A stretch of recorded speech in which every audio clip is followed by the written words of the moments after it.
Wells was in that last group. He's up to 9th, the New York rider. Cody Kopp is in 14th. Taking a look back, Jared Lowe now out there on the racetrack. That's Trent Lowe's little brother. He is up to 15th. Looks like he might be the fastest bike on the racetrack. 2:43. This is qualifying round number 1. If you're keeping track of the schedule, you can always follow along on the app, on your smartphone, on your device, on your tablet. I'm watching the live timing scoring on my tablet right here. Raggio struggling a little bit trying to get a hold with that 55 bike. You'd think he would do really well, growing up in California racing the Lodi Cycle Bowl, but they said this is a lot slicker than that. I never had an opportunity to ride Lodi. I haven't either, but I've been lucky enough to announce about the last 6 or 7 years out there. The night before we raced Sacramento, the Sacramento Mile, the Lodi Cycle Bowl puts up a big purse, and a lot of the pros show up to race that one. It's really cool. It's a short track as well, right? Yeah, super short track, super flat. Yeah, it's super fast. So you see Lowe right there. He's trying to lock in that front suspension to lock it down like the Supercross and the motocross guys do. That locks it down. It plants the rear wheel, gets you traction to that rear tire. So that's what he's trying to lock it down. A couple of the guys that have that mechanism on their bikes. Yeah. Didn't have that stuff when we were racing, Tommy. No. Up next, Production Twins, presented by Vance and Hines. They'll be coming out for their qualifying session. 5-lap qualifiers for all the classes. Set to roll out. The 65, last night's winner and former champ in this class in 2019. 65, Corey Texter. 79, Dalton Gauthier. 62 is Dan Bromley. Take a look at the point standings after last night. Look at that, 5 wins for Corey Texter. 39-point advantage between himself and Dalton Gauthier. Bromley's looking really good today. He's sitting third at 125. Chad Coase is fourth. Cameron Smith got on the podium last night for his second career podium. He's now tied with Ben Lau for that 5th spot. On the racetrack, group number 1, Production Twins. This is qualifying. This is how they get qualified into their semifinals. The semifinals will take the top 8 to the main event. Yeah, most everybody's running around the bottom today. It looks like it, except for when we get to the singles class and you got Mishler running at the high side. Right. So, Mishler will help put the rubber down. But yeah, Corey's running the very bottom of the racetrack. You know what's consistent about Corey is hole shots. And when you get hole shots, you're out front, and you don't have to deal with the traffic and the madness that's going on behind you. It makes it a lot easier for sure. Absolutely. And like you said, while we're on break, those Yamahas are bulletproof. They've, knocked on wood, right, have had such good success with those Yamahas. The G&G boys have got it figured out. There's Cameron Smith on the 44 bike. Cameron got his career best finish last night, a 2nd place. He's doing it for Fredericktown Yamaha. Richie Reynolds racing and Stacy racing. That's Yamaha. He goes up the racetrack. Whew. Just as we start talking about him, but kind of quiet, kind of reserved. We're going to see if Ricky Rackman can get that a little bit out of him. Is that right? Yeah, absolutely. We got a plan for Cameron a little later on today. Grew up in Pennsylvania, and all of his friends race flat tracks, so he decided to give it a shot. So cool. He's got natural talent. Absolutely. There was a 64 blasting through the screen. That's Danny Eslick, the 4-time Daytona 200 winner. Texter goes up the racetrack as the checkered flag comes out. Corey Texter 19.312, so about 3/10 faster than he was in practice. There's Dan the Man, Dan Brownlee. I heard in the pits that Cameron's mom is going to have to get a tattoo if Cam wins his first national. If or when? When. Oh, okay. When he gets his first What national. kind of tattoo are you talking about? You know what? Ricky's fiance is a tattoo artist. That would be perfect. We could do that at Charlotte. There you go. I like that plan. Did you hear that in the truck? I like that. We're going to have Cameron Smith's mom getting a tattoo when Cameron Smith wins his first race. I love it. See if Ricky, I'm sure Ricky's listening in. He'll love that too. Up next, practice group number 2 is qualifying round number 1 for the 42. Jeremiah Duffy, 223 Jeffrey Lowry, 161 Casey Sisko, 30 is Brock Schwarzenbacher, 90 is the New York rider Brandon Newman, 22 is Mitch Harvitt. They were having all kinds of brake issues. I watched them, changing out brakes and they just couldn't get anything to work, so they're switching it all out on Harvitt's bike. 16, Garrett Wilson, and the 133, David Wiggin from Tulsa, Oklahoma. This is group number 2, qualifying round number 1 for the AFT Productions wins, presented by Vance and Hines class. Raymond Rizzo, our assistant flagman and our race chaplain, goes to all of the races. Helps out all of our riders. They do a church service at every round. It's an awesome thing that Ray does. And I believe all the racers really appreciate him. He's got a big heart. And you know, if somebody gets hurt, he goes to the hospital with them. He stays with them. He prays for them and helps out any way he can. He does a lot of things for our sport. Great emotional support on these guys. There's 223, Jeffrey Lowry getting by the Cisco kid, 161, Casey Cisco. There's Brock Schwarzenbacher. Behind him is the 90 of Brandon Newman. Jeffrey spinning it up a little bit there in the middle of the corner. Yamahas appear to have the fastest way around right now. We got Yamaha's first and second, Harley-Davidson, Chad Coast in third. Kawasaki of Jeremiah Duffy moves into fourth. The 42 bike who's out in front. He is fourth on the speed charts here in qualifying. Jeremiah Duffy on the Sammy O Racing Kawasaki gets it really crossed up over here in 1 and 2. Jeffrey Lowry, the 223, moves into the 10th spot at that last lap. And look at Brock Schwarzenbacher up to 6th on the number 30 bike. He's running the bottom of the racetrack, but it's working out for him. Below the groove. That's where Tanner Dean was running. White flag is out. You know, Tommy, these guys have the capability to watch on their smartphones, their computers. Some of them have the big screens down there in the pit area. They can watch. Instead of, like when we race, you have to walk all the way up to the racetrack and just to get a peek of where everybody else is riding. Right. They can sit back in the pit area and watch the same thing we're watching right here. Boy, technology, huh? It's amazing. Checkered flag is out here. This will wrap up our first round of qualifying for the production twins. Corey Texter to the top spot. Jeremiah Duffy moves up to 4th. He was on the racetrack. Schwarzenbacher 6th. He was also on the track. Jeffrey Lowry is 10th. That will slide Danny Eslick to 11th. Mitch Harvitt is 12th. Casey Cisco, David Wiggin 14th. Brandon Newman, Garrett Wilson. Johnny Lewis did not attempt to qualify in this first round. He was in practice, but he didn't go out there and qualify in round number 1. So he's got to at least attempt to qualify in that next round, or he won't be racing today. There was actually a part that broke in Johnny Lewis's bike last night, and it still ended up finishing. Really? Yeah, but I know that, so maybe they're just going to save the engine. Save it for later. Yeah, possibly. So he went out there in practice, and now they're going to bring out the Royal Enfield Build, Train, Race program. There's 7 ladies going to make the attempt, and we mentioned earlier they've had 2 rounds with us so far. They're not keeping track of points, but they've had the same top 3 on top of the podium in a little different order each of the first 2 rounds. The first round was Jill DeShane taking the win at Joliet. J.C. Jones was second. Sarah Dixon was third. And at the last round, we were at Port Royal, Pennsylvania. J.C. Jones took the win. Jill DeShane was second. Sarah Dixon was third. So Sarah is right there on the podium both of the races, and the other 2 were up there first and second and first. That's a completely different racetrack, I'm sure, than any of these ladies have ever raced. And a lot of them have never raced flat track before, so they're just getting their feet wet. But what I like about this is they build their race bikes the way they want them. They all look a little bit different. They have different paint jobs, different body styles, and they get this little practice session right here. When they come out the next time, it'll be their semifinals. So this is their last practice session for the Build, Train, and Race program. So they'll have one semifinal. Then a little bit later on tonight, they will have their main event at about 7:15 tonight.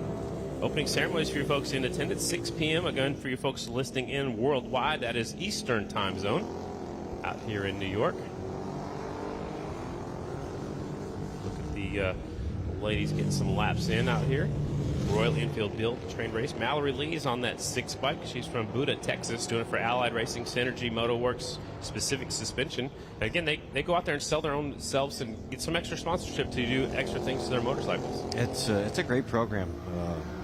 I was excited to hear Royal Enfield bringing this to AFT. Absolutely. They're also road racing today down in Pittsburgh. So the whole crew is split up. So a lot of these riders have brought their husbands, their boyfriends, their friends to help them out down there in the pit area. Yeah, exactly. There's the 31. Quick time so far is Jill DeShane, 21.095. That is quicker than she was in that first round of practice. J.C. Jones second, 21.451. Sarah Dixon third on the 13 bike, 22.379. So she's gone a little bit quicker out here. She goes up the racetrack in turn number 2. There's the 31 out there twisting the throttle. These bikes are INT 650s. Street bike motorcycles. Take the lights off, change the wheels and tires. Probably do some suspension work. And go racing. Yeah, she looks very comfortable out there on the 31. She does. Jill DeShane, the Royal Enfield Build, Train, Race program. The 31 is from Rogers, Minnesota. She's also sponsored by S&S Cycle, Dunlop, Saddlemen, Moon Motorsports, and many more. As the checkered flag comes out, their final round of qualifying looks like Jill's going to be the top spot. Once again, the 31, 21.022. That was a little bit faster than she was in practice. J.C. Jones second, the California rider, 21.451. And look at this, Lana McNaughton gets up there, takes that 3rd spot away from Sarah. thought Sarah was going to be dialed in. We're trying to see if we can have the same podium, ladies, 3 races in a row, but the 88s have nothing to do with that so far. I would say, she'd like to change that order up, I'm sure.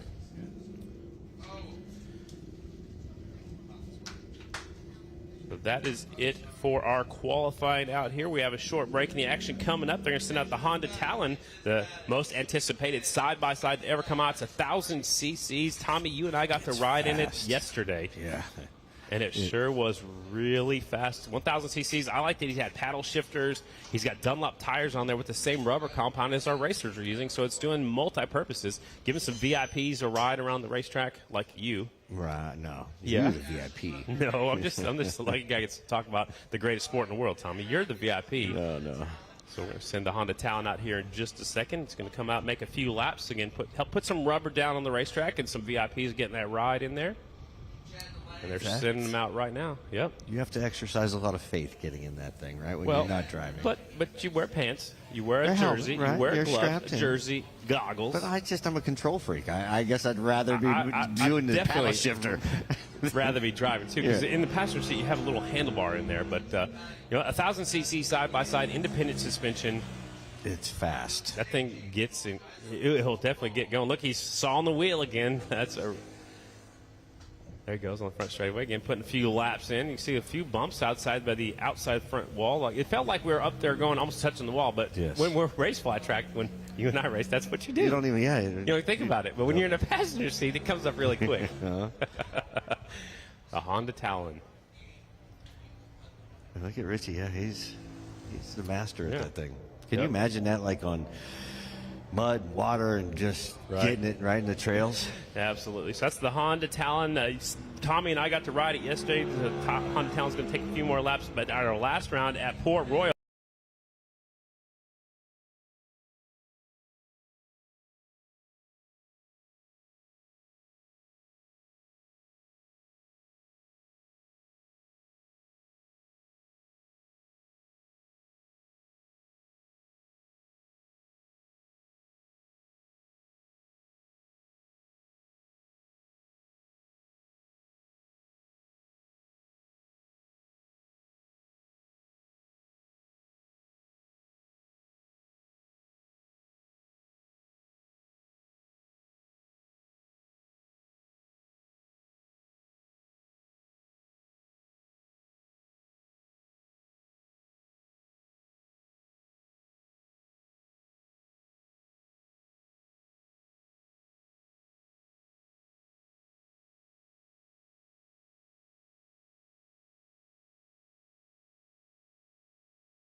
because A, they're going around the track in 4 wheels, and even more importantly, they're not in control. When they're racing flat track, they are in control. Here, they are a passenger. They might be a little bored, but we'll see. Sometimes the passenger seat makes it a little less boring.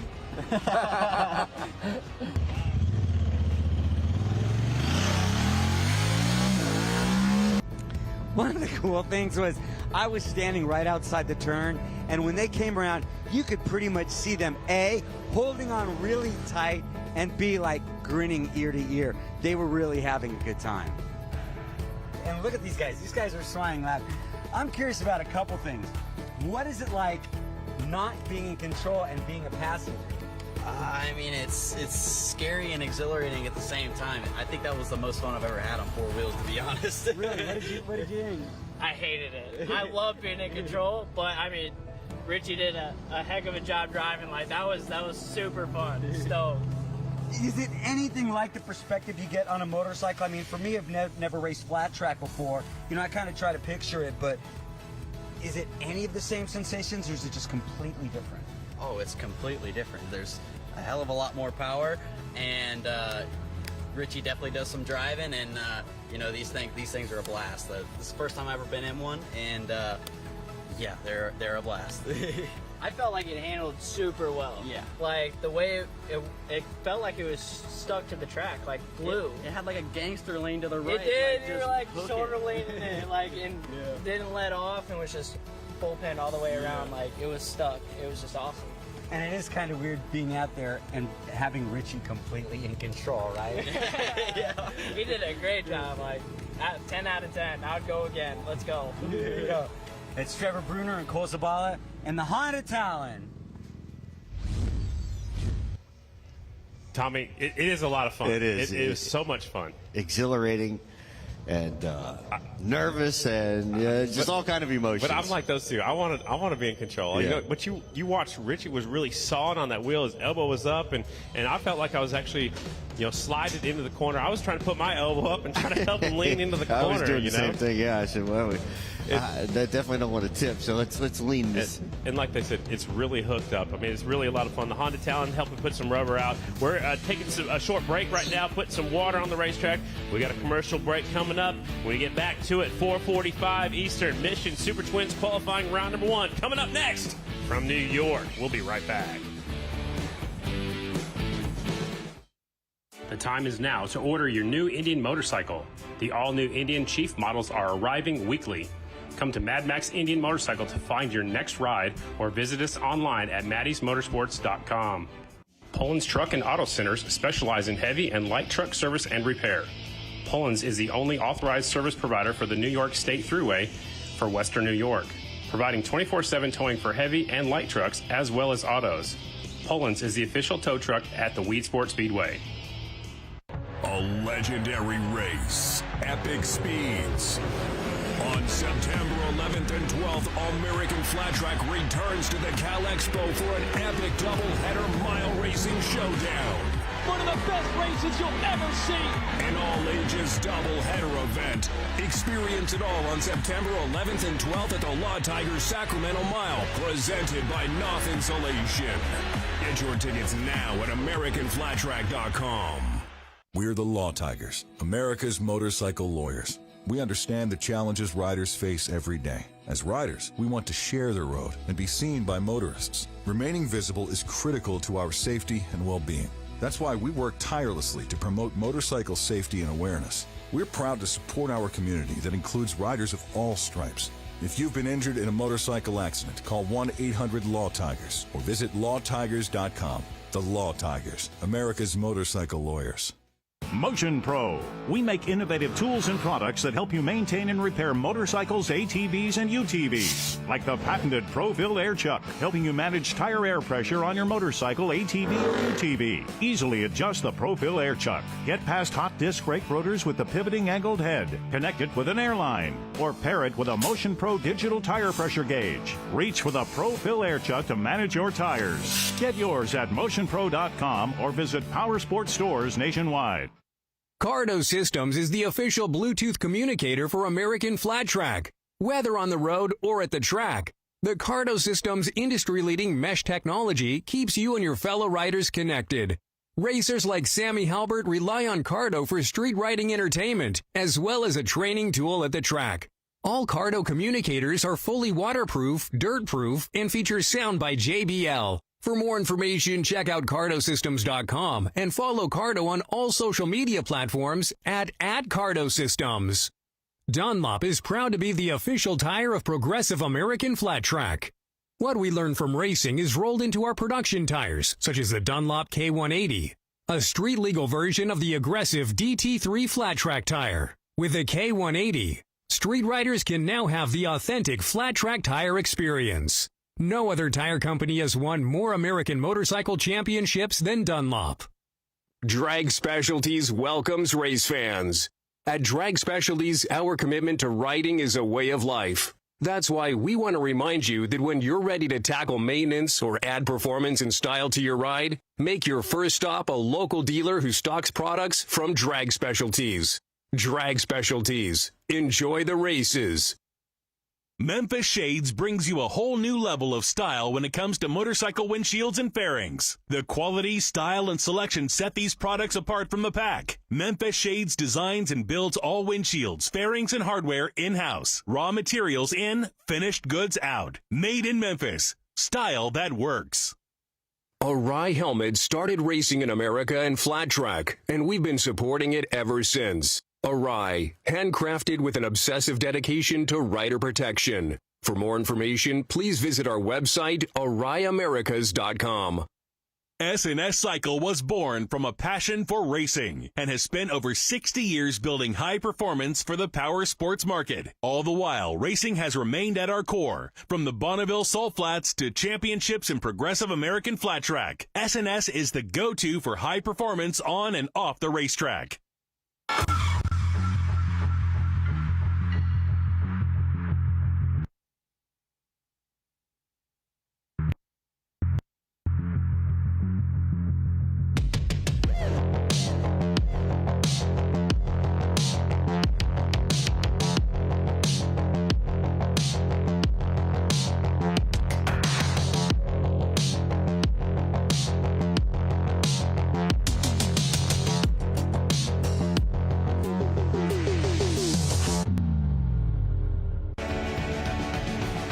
In 2021, Royal Enfield celebrates 120 years of riding pure.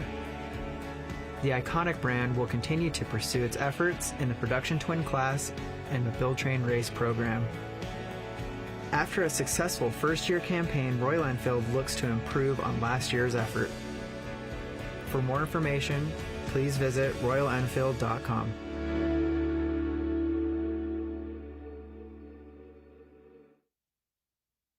Guys, Ricky invited us down here to try some ice cream. So friends amongst friends, the three amigos down here sampling what we've been told is the best concessions in the AFT flat track schedule. We'll see how that holds up because we do a lot of sampling. But Ricky, I'm going to hand this over to you. You can probably speak to ice cream better.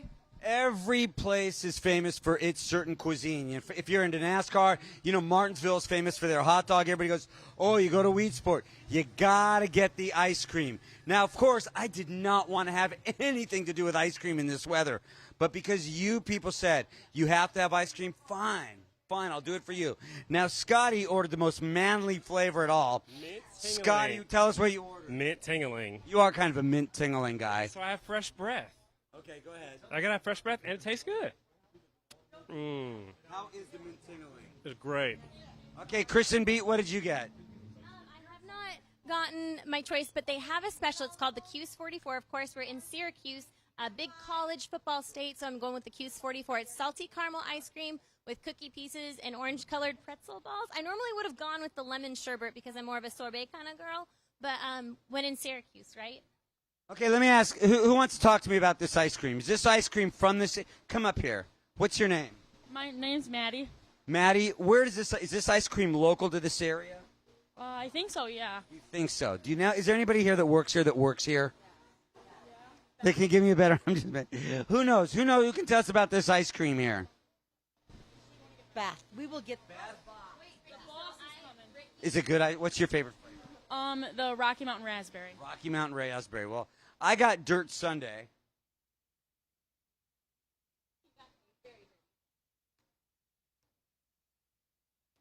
If it wasn't great ice cream, I'd say it's okay ice cream.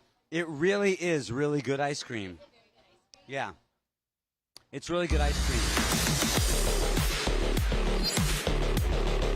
And we'll be right back out here to Progressive American Flat Track Mission Foods New York Short Track, presented by Mad Max Indy Motorcycle. Back on the racetrack, 4:45 p.m. Eastern.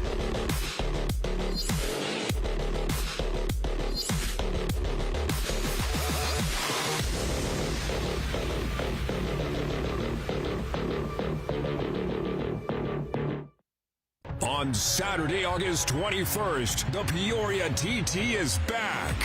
American Flat Track returns to Thunder Valley for another epic showdown at the Peoria TT. Man, this is awesome. You see how bad these guys want it.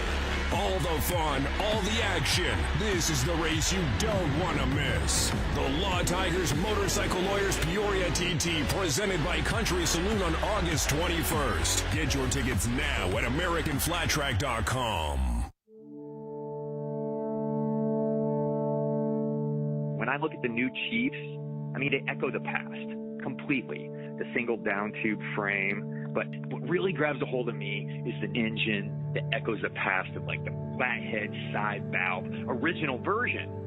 Indian is inviting us to feel the past, but when you get on it, you're like accelerating into the future.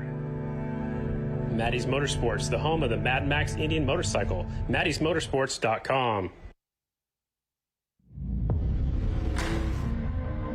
The way this racetrack has turned out, AJ, is incredible. They can run high, low, middle, anywhere they want. We're talking 8 riders in contention for this right now.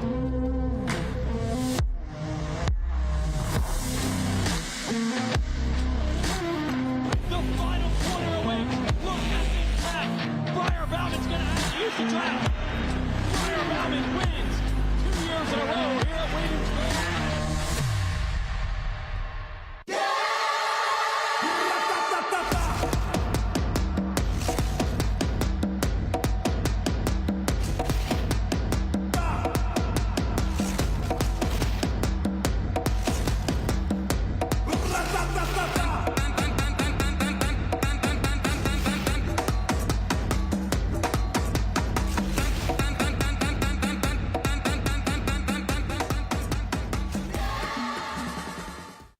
You own the job and everything that comes with it. The mornings that start too early, the nights that go too late, and every unbelievable thing in between. It's good to know you can rent whatever construction equipment you need from people who do whatever it takes. Visit us at catrentalstore.com. Mobile View has been providing state-of-the-art LED video screens to sporting and special events throughout the U.S. and Canada since 1999. We use our vast experience of thousands of events to help guide the process of finding the right size screen to help make your event a memorable experience for your fans and sponsors. If you ever dreamed of blue skies, fresh air, and blue-green water, then look no further. If your idea of heaven on earth includes velvet golf courses, romantic evenings, and a setting sun, then you owe it to yourself to check out Southwest Florida's beautiful Punta Gorda and its neighboring areas. At MyDigitalListing.com, we've been making dreams come true for over a decade. Born from the desire to inspire and create adventure and community, Super 73 is an electric bike brand fusing motorcycle heritage and youth culture. Founded in 2016 and based in Southern California, Super 73 has led the charge in pioneering a new approach to help redefine the electric bicycle industry. By emphasizing thoughtful design, responsible manufacturing techniques, and local community engagement, the brand continually strives to grow and expand into a true industry leader. Visit super73.com for more information.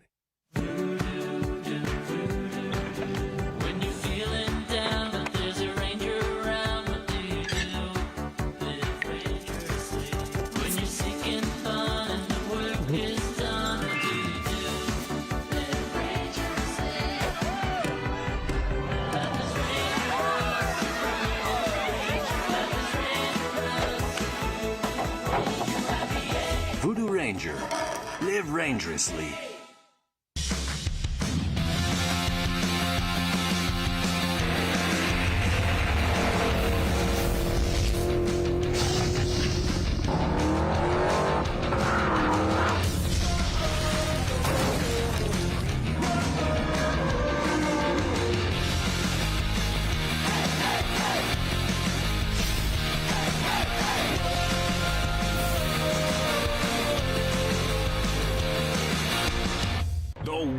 Fastest mile is coming on September 4th and 5th. American Flat Track roars into the Springfield Mile for another epic race of the world's fastest dirt track racers. One of the best races you'll ever see. Meet the riders, witness the speed, experience experience the glory. The Memphis Shade Springfield Mile presented by Law Tigers doubleheader on September 4th and 5th. Get your tickets now at AmericanFlatTrack.com. Welcome back to New York. Progressive American Flat Track, round number 10 of the American Flat Track Series, Mission Foods New York Short Track, presented by Mad Max Eating Motorcycle. The band Chasing Neon is performing out in front. Got 6 minutes left. We'll be back on the racetrack. Coming up next, Mission Super Twins qualifying round 1, AFT Singles qualifying round number 2. After that, AFT Production Twins qualifying round number 2. Then our first race of the night, the Royal Enfield Build Train Race semifinal. It'll be 5 laps. Then our Mission Super Twins qualifying round number 2. Opening ceremonies, 6 o'clock out here Eastern Time Zone. After opening ceremonies, we'll get started with our semifinals for our 3 premier classes. Come back with our Royal Enfield Build Train Race main event, our Mission Super Twins Mission Challenge. Then we have a break in the action, our scheduled break. Unfortunately, we're not going to be able to open up the pit area for the open fan walk. That has been canceled for tonight. We do apologize about that, but they will still have an hour break is built into the schedule for an intermission. So that's a good time to go down there, grab yourself something to eat and drink. The band Chasing Neons. Man, there's a lot of people standing out front. I just went down there and checked it out. They're having a good time. They got ice cream. I had some of that mint tingling again. That stuff is good. It's such a nice facility. Everything about this place is clean. It is clean. Nice. I see guys going around picking up. There's not even nothing on the ground. Exactly. It's amazing. amazing. It's beautiful. So we'll take a look back at some action from last night. I'm hearing we have got some onboard footage. This is onboard the rear fender, actually right here. The Insta360 camera on Dallas Daniels. Look how close the competition is, Tommy. They are just side by side. Henry Wiles had a good shot out there. Was up front with for a little while. There's 3 wild. Man. Oh, Henry got way sideways. Dallas goes up the racetrack. That looks like Ryan Wells. No, it is. Yeah, it's 94 Ryan Wells, Albion, New York rider. Wiles working the inside of the racetrack. Trevor Bruner, the 21. He's going to sneak up the inside. After Bruner got in front, he kind of checked out for a little while. Then Dallas methodically picked his way all the way back up to the front, took the win. But here he is out in front. Bruner gets right on the rear tire. Bruner's in hot pursuit. These two grew up racing against each other, and they've got a lot of respect for each other. It looked like Trevor just shook his head there when he went. Yeah. He's like, how did that happen? What happened? Yeah, because that was the last lap right there. Here's the thumbs up, a little fist bump, a handshake right there. Dallas is pumped up, man. Standing up again, the Insta360 camera, catching all that footage from last night's win of the AFT singles class. So, oh, he's happy, huh? Look at there. It had been a little bit, you know. Yeah. He reeled off 8 or 9 wins last year, and only won once so far this year until last night. So that number 1 plate maybe a little bit heavy. It's a lot of pressure that they put on themselves. After you left the booth last night, Tommy, I mentioned that nobody's won the AFT Singles Championship back-to-back. Dallas is trying to do it. But look how excited he is. There's Mikey Rush's teammate right there. And Nick, the whole his dad. Estenson team. Look at this. This going to climb on board. He's got his backpack right there. Again, he'll put on his helmet and take that victory lap. But, man, how excited was he right there? There's a couple of the first impression race team riders. Tanner Dean on the right. Ryan Wells up there with the hat on backwards. And Cody Kopp right there, the 143 with TDFJ on his back. Cody always gets he's a great camera guy. He's always in the right spot at the right time. Yeah. All right, so there's some of our singles riders. Let's take a look at the Mission Super Twins point standings coming into tonight. Briar Bauman, our 2-time defending champion, trying to be 3 in a row. Only 8 riders in history have done that before. Look at the big margin between himself and Brandon after that solid finish last night. Is that possible to catch him?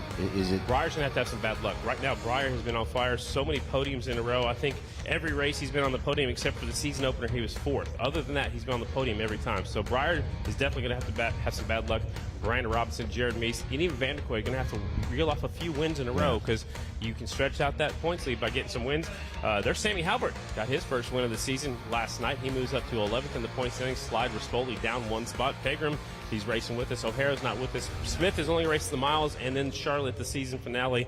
And that's going to be it for Smith, I'm hearing. So is he going to retire? I don't know about that. I'm not going to spread that rumor. Okay. But maybe.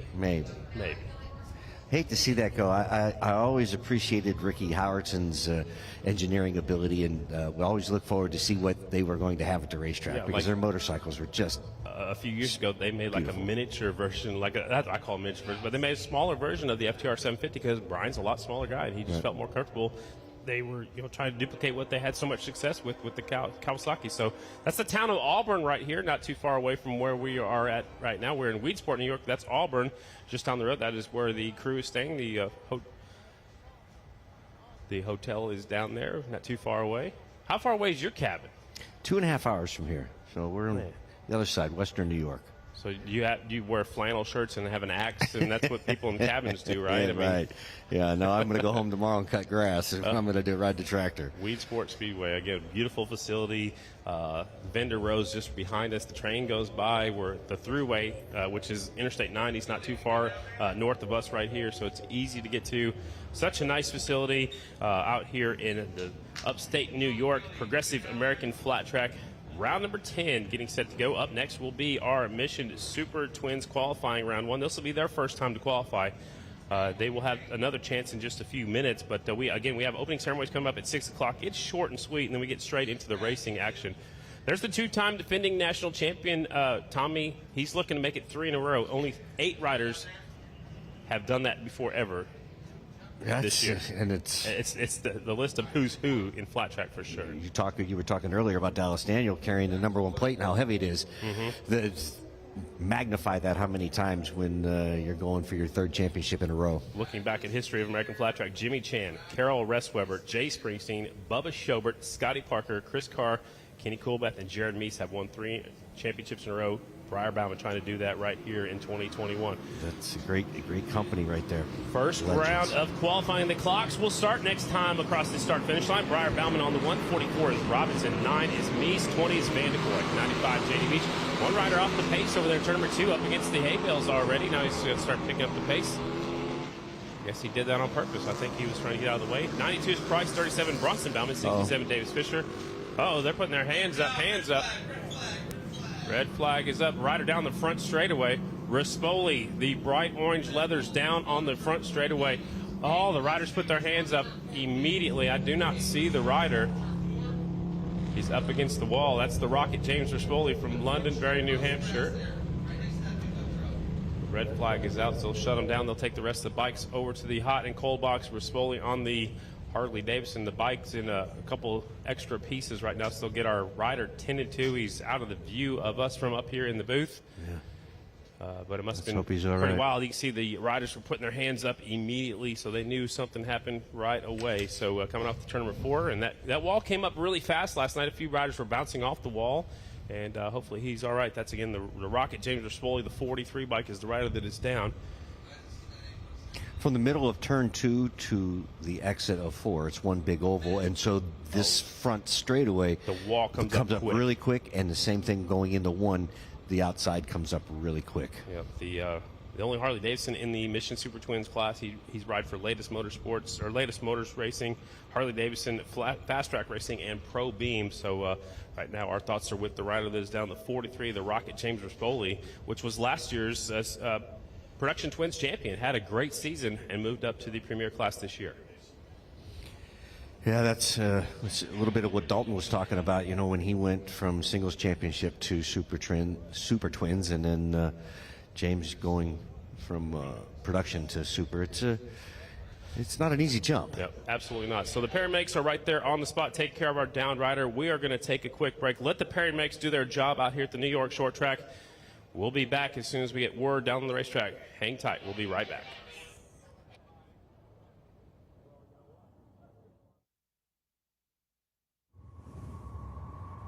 The darkness is full of demons, hazy creatures who lurk in the shadows, prowling under the cloak of dusk. But we're not demons. We're beasts.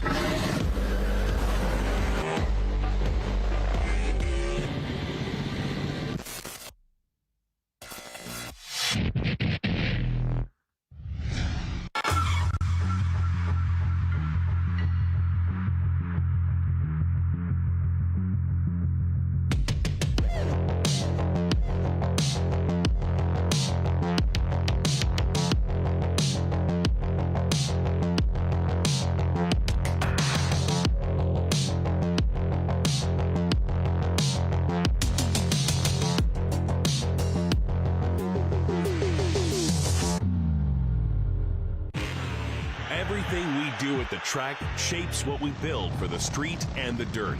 You can see how bad these guys want it. A race to the line. For us, racing is not for the trophies or the glory. We compete because it makes everything we do faster, more durable, and tested to a higher standard. For S&S, racing is the ultimate in proven performance, and we've been proving it since 1958. Tom Duma Fine Jewelers is proud to be the official jeweler for our 8th year to Progressive American Flat Track, providing championship rings for each class in 2021. TDFJ wants to be your jeweler. Check us out online for all your jewelry needs, from engagement rings to fashion jewelry to watches, in all price points to fit everyone's budget. Shop like a pro. Shop TDFJ.com. Whelen designs and manufactures reliable and powerful warning lights, white illumination lighting, sirens, controllers, and high-powered warning systems for various industries worldwide. Every part of every Whelen product is proudly designed and manufactured in America.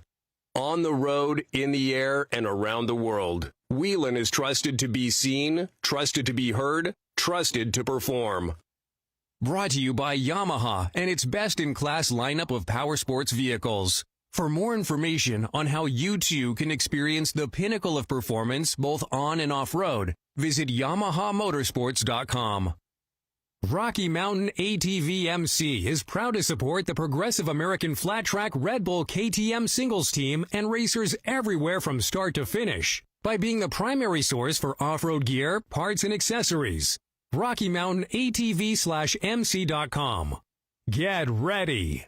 Race fans, VP Racing Fuels offers a full line of power sports fuels, lubricants, coolants, and appearance products for track and street. From pro racers to weekend warriors, we help riders make more power. Ask your local power sports dealer. Parts Unlimited, the people behind We Support the Sport, welcome you to this high-action event. We are proud to join with race fans everywhere in working to ensure that our sport gets bigger and more exciting each season.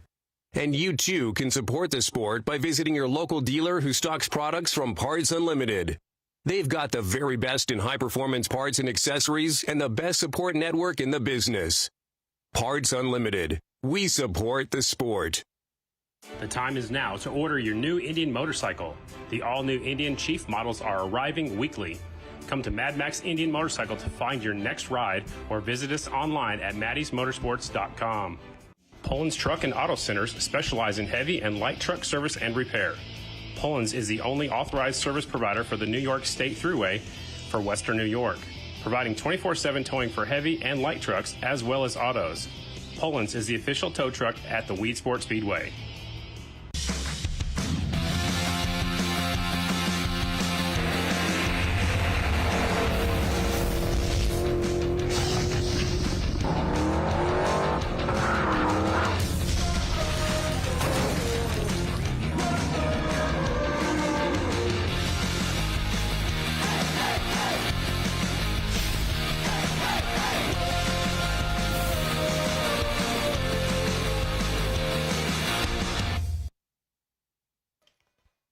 And welcome back to Progressive American Flat Track Mission Foods New York Short Track, presented by Mad Max Indian Motorcycle. They did put Rispoli into the ambulance. They're going to take him in to get him checked out.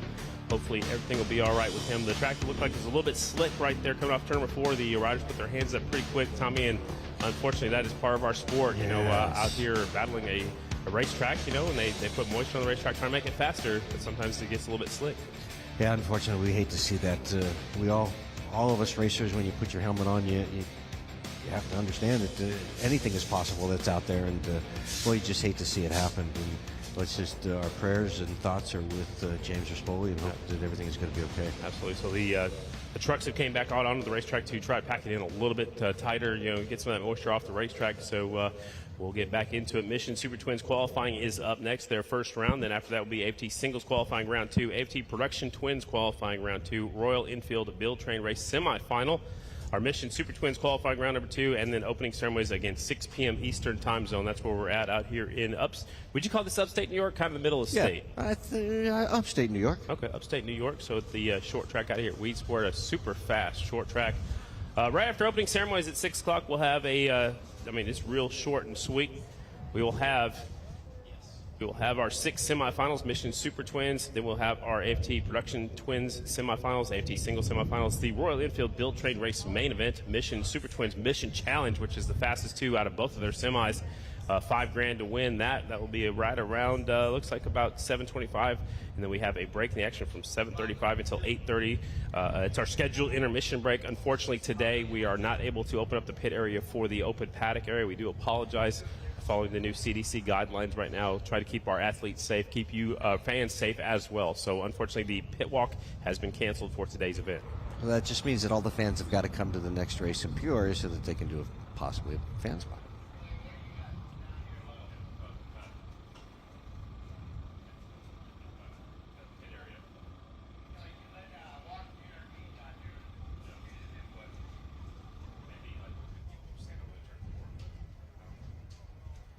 Again, we're taking a break right now to work on this racetrack just a little bit right now. And again, our thoughts and prayers are with the 43 of the Rocket, James Rispoli, going down over there outside turn number 4. So we'll get any word we hear, we'll let you know. We obviously will not speculate anything that happens to any of our athletes.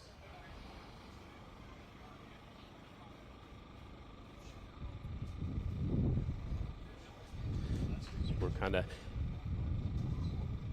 taking it easy up here in the booth, waiting to see what we hear from our booth down there. We'll get started with the qualifying here real soon.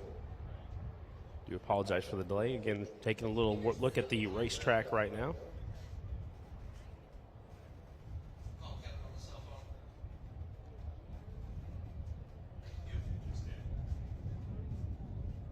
A little track maintenance going on right now. I see the jammer Jared Meese out there taking a look at the track. That is Gilly. Gilly actually works at this racetrack. He did travel with us for a few years, was on the dirt crew. Now he's back to, this is his roots right here. This is his track. So they're in there looking at the slick spot down there on the inside, possibly down there turn number 4. Real close to the wall on the inside.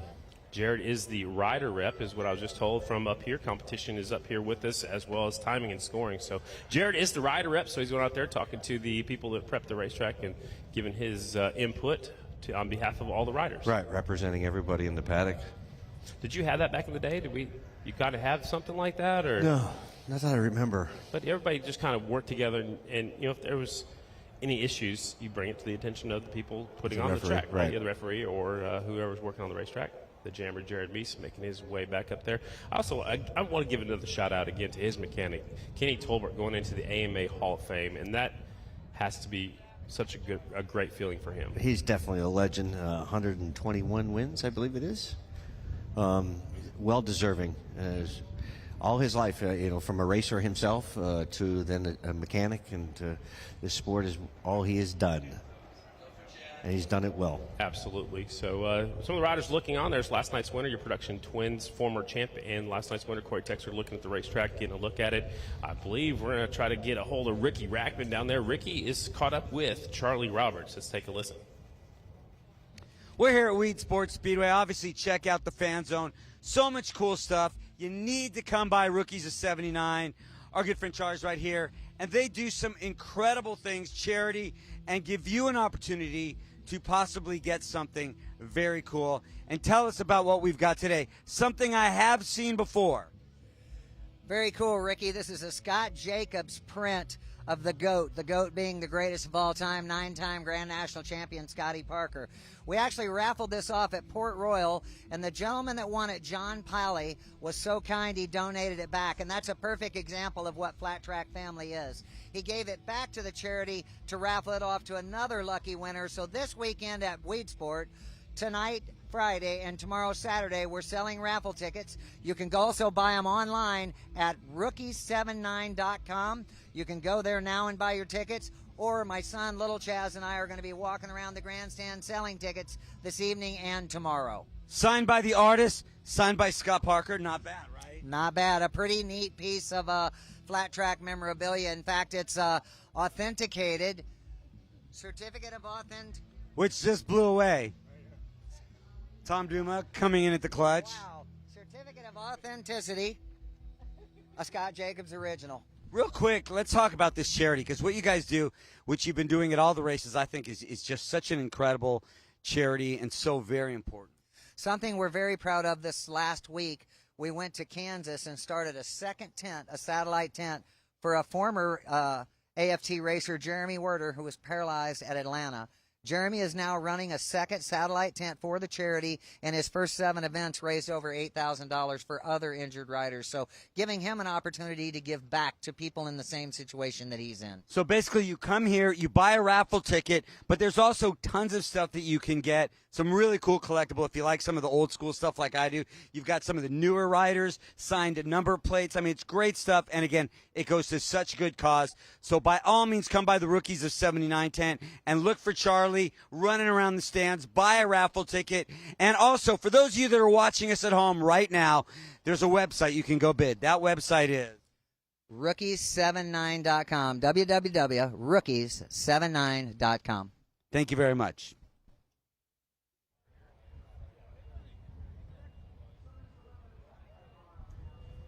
Charlie Roberts selling that Scott Jacobs poster right now, a print actually of Scott Parker. That was won at the last round in Pennsylvania. John Pally actually donated it back to the charity.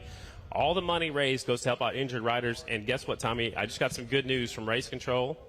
What happened? James the Rocket Rispoli was taken back to this pit area, got out of the ambulance, and has been cleared to race that's awesome. tonight. James the Rocket Rispoli is all right. Good That's news. Amazing. Good news.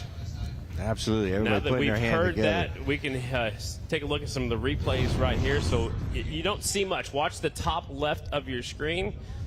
Meese got sideways, and watch the very back of the screen. Rispoli, the back end comes around. He's up onto the front wheels. There goes the front wheel up and over, just high sides him, pitches him up against and he slides all the way to the wall. But the suspension completely compressed. It locked. and then watch, just releases. Watch the very right of the screen right now. He's already off the motorcycle, and it's flipping right there. He's landing right now on his back, and he goes up and over and goes all the way up to that wall. That retaining wall comes up really quick. Looks like the steel shoes already came off the boot and into the hay bales right there. Good thing those were right there in the high impact zone. But you see early on, here's another look at the replay. Watch the top right. Rispoli's right by the yellow flag. Here he comes up and over, and then now the suspension bottoms out and pitches him, high sides him right there. He was below the groove, and it could have been a little slippery down there. And Meese already had his hand up, so a few of the riders knew how slick it was. You can see J.D. Beach is waving his hand in the background. You can see Rispoli crashing. So it must have been a little bit slick down there at the line they were trying to run.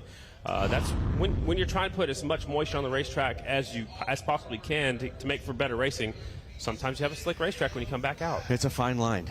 Yeah, super fine line, especially on a track that normally runs cars out here. You know how much water you put on the racetrack compared to a race car track. When you put the bikes on a race car track, you have to find that fine line. Right. 4 wheels versus 2 wheels. And you got a cage, so it's a little safer. They're firing up the bikes. They're going to do 3 siding laps, and then we will start qualifying round 1 for the Mission Super Twins presented by S&S Cycles. Thanks everyone for your patience out here again. Rider safety is very important, and of course making sure Rispoli was A-OK. So again, thanks for your patience. Again, 3 siding laps, and then we will have 5 laps of qualifying. It's round number 1 for the Mission Super Twins presented by S&S. The 1 is Briar Bauman, 44 is Brandon Robinson, 9 Jared Meese, 20 Jared Vandekoy, 95 J.D. Beach, 92 Brandon Price, 37 Bronson Bauman, 67 Davis Fisher, 36 Colby Carlisle, 27 Buck Pearson, 69 last night's winner Sammy Halbert, 43 is Rispoli. I don't think he made it back out quick enough in the 72 Larry Pegram, but the good news is Rispoli's okay, and he should be back later tonight. Again, 3 siding laps. That's why I haven't really dropped the hammer just yet. That's why you can see Raymond Rizzo out there waving that yellow flag. What I noticed, too, is he was one of the first guys down there. Raymond's amazing. He is there. There's J.D. Beach. Jiggy Dog worked his way through the pack last night. Actually had a good finish. J.D. Beach, the 95 bike, worked his way all the way up to 6th place last night. Yeah, actually a good solid finish. That was his 3rd best finish of the season. He did win the Atlanta Super TT. Also finished 2nd in the Volusia half mile. He was road racing last weekend. Yeah. 2 weeks ago, wasn't it? Yes. Yeah, absolutely. Filling in. The Attack Yamaha team. Speaking of the road racing, about that weekend is when the brand new Nikki Hayden ride helmet came out. That is that thing right? is awesome. I haven't seen it. Yeah, you got to get one. I know. Yeah. I don't know if you can fit that ponytail in there. I mean, I might have to do your hair a little different. Wow. Welcome to the booth, Tommy. See, you put me on the spot with the Royal Enfield girls, and I'm just going to keep it coming. Yeah, I'm just kidding. We're having fun. I deserve it. Sammy Howard's got a different set of leathers on tonight than he did yesterday. A little dirty. Got the old gold in there. I think he was wearing those last year when he won the Springfield Mile. Sammy Howard riding the Coolbeth Nyla race team. He's also sponsored by White Plains and Elkhart Indian. There's a list of sponsors that go along with all these riders, and I'm supposed to talk about the top three. Well, Elkhart Indian, White Plains Indian do a lot for that program. Yes. There's Davis Fisher, guy that travels in a van with his dad, former national number 12 Rex Fisher. Davis still looking for his first ever AMT Premier Class win. Way up the racetrack, man. He hit that little hole coming into one and kind of upset him a little bit, straightened him up, and it took him right up to the top. You see him really just chop that throttle going into 3. I think he might need to roll it in there a little further. I mean, it's easy to say from up here. Yeah. But we're not sitting on the saddle and really pushing it in the corner. But it seemed like you can roll it in there a little bit further than maybe chopping it off. But when you chop that throttle off, it helps slow you down also, too. Right. All right. We heard we got a report down there. Kristen has a report on James Rispoli. Thanks, Scotty. I ran over to the latest Motors Racing pit and I asked James and George how they're doing. James declined the interview, understandably so, but George said he is doing all right. I also talked to their mechanic. Really small things on the bike, so no major damages to the bike. Bent handlebars, bent forks, but those can be easily replaced. So if James is feeling well enough, we could probably expect to see him later this evening. That is great news. Thanks a lot, Kristen, for that race report talking about James Rispoli. And while that was going on, Davis Fisher has quick time tonight, 19.245. Wow, that's awesome. Fisher, 19.245 at the top spot. Brandon Robinson, 19.253. Vandekoy, third, 19.265. Briar Bauman, 19.268. So 19.2 for the top 4 riders. How close is that? Throw a blanket over him. Man, that was... 1 point separating these two as we switch our attention into the AFT singles class. Maxwell is our points leader by 1 now after last night's winner closed the gap. The one bike, Dallas Daniels, sitting 1 point behind. It's 162 to 161. They've got a big gap back to 3rd and 4th. Henry Wiles and Morgan Mishler tied for that 3rd spot, 125. So next will be the AFT singles, 2nd and final round of qualifying. Singles will roll onto the racetrack right now. The qualifying time to beat is the 38. Tanner Dean has the quick time so far, 18.896. This is group number 1. Maxwell's on the 18. 1 is Dallas Daniels, 17 Henry Wiles, 13 Morgan Mishler, 15 Mikey Rush, 52 Shannon Texter Bauman, 21 second place last night Trevor Bruner, 48 Trent Lowe got up to 4th last night, 105 Brandon Kitchen had quick time earlier in practice. He knows his way around the racetrack. It's looking pretty good. Look at this, orange, blue, red, your top 3 riders on the racetrack. It's a battle of the brands. What's your favorite brand? I've always been a blue guy. I thought you were a Yamaha guy. My dad and Jim Macazzelli's dad had a Yamaha shop supporting our racing in the early career, so I have to say Yamaha. So if I go back with red, I'm thinking Bultaco red because my grandfather was a Bultaco dealer. There you go. And he raced almost his whole career on Bultacos. But when I raced, motocross and moved into flat track, I rode Kawasaki's, then went to a Rotax. Never rode a Rotax. Always wanted to, never did. You still need to do that. No more motocrossing for you, though, by the way. Done. You're done motocrossing, right? Dallas Daniels out front on the one bike, but the fastest bike on the racetrack is the 48 Suzuki. Trent Lowe, 19.169 for Trent. That's faster than Davis Fisher, by the way. Is that right? 19.169 for Trent. Here comes Dallas Daniels, 19.219. Wiles up to 3rd, 19.383. Trent Lowe on the 48 bike. There he is, the Wally Brown Racing American Suzuki Rowdy Energy. That is Kyle Busch's energy drink. Sponsors him. Very cool. Yeah, you can always stop by his pit area, grab yourself a Rowdy Energy when we open up the pit area again for the fans. The singles race, the entire class never disappoints, whether we're talking qualifying or you're talking a semi or you're talking a main event. It's always close. That's right. Great Every racing. time they go on the racetrack. We had 26 entries today. We had 29 with 3 riders did not make it back out for today's event. hopefully they'll be all right. We did hear James Ott's headed back home. Trent Pickle and Ezra Brusky are the 3 riders that did scratch for today's program. Trent Lowe at the top spot. Look at there. 19.169. Look at that. Second by 0.034 is Dallas Daniels. Trevor Bruner third. Max Whale way down there up the 9th spot. Here we go. Group number 2.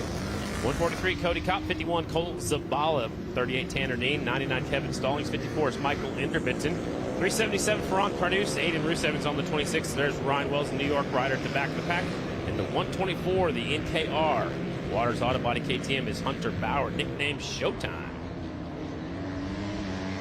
Got a question coming in from the production truck. They want to know if it's better to go out by yourself or to go out with someone else to get a better qualifying time. Tommy, your opinion?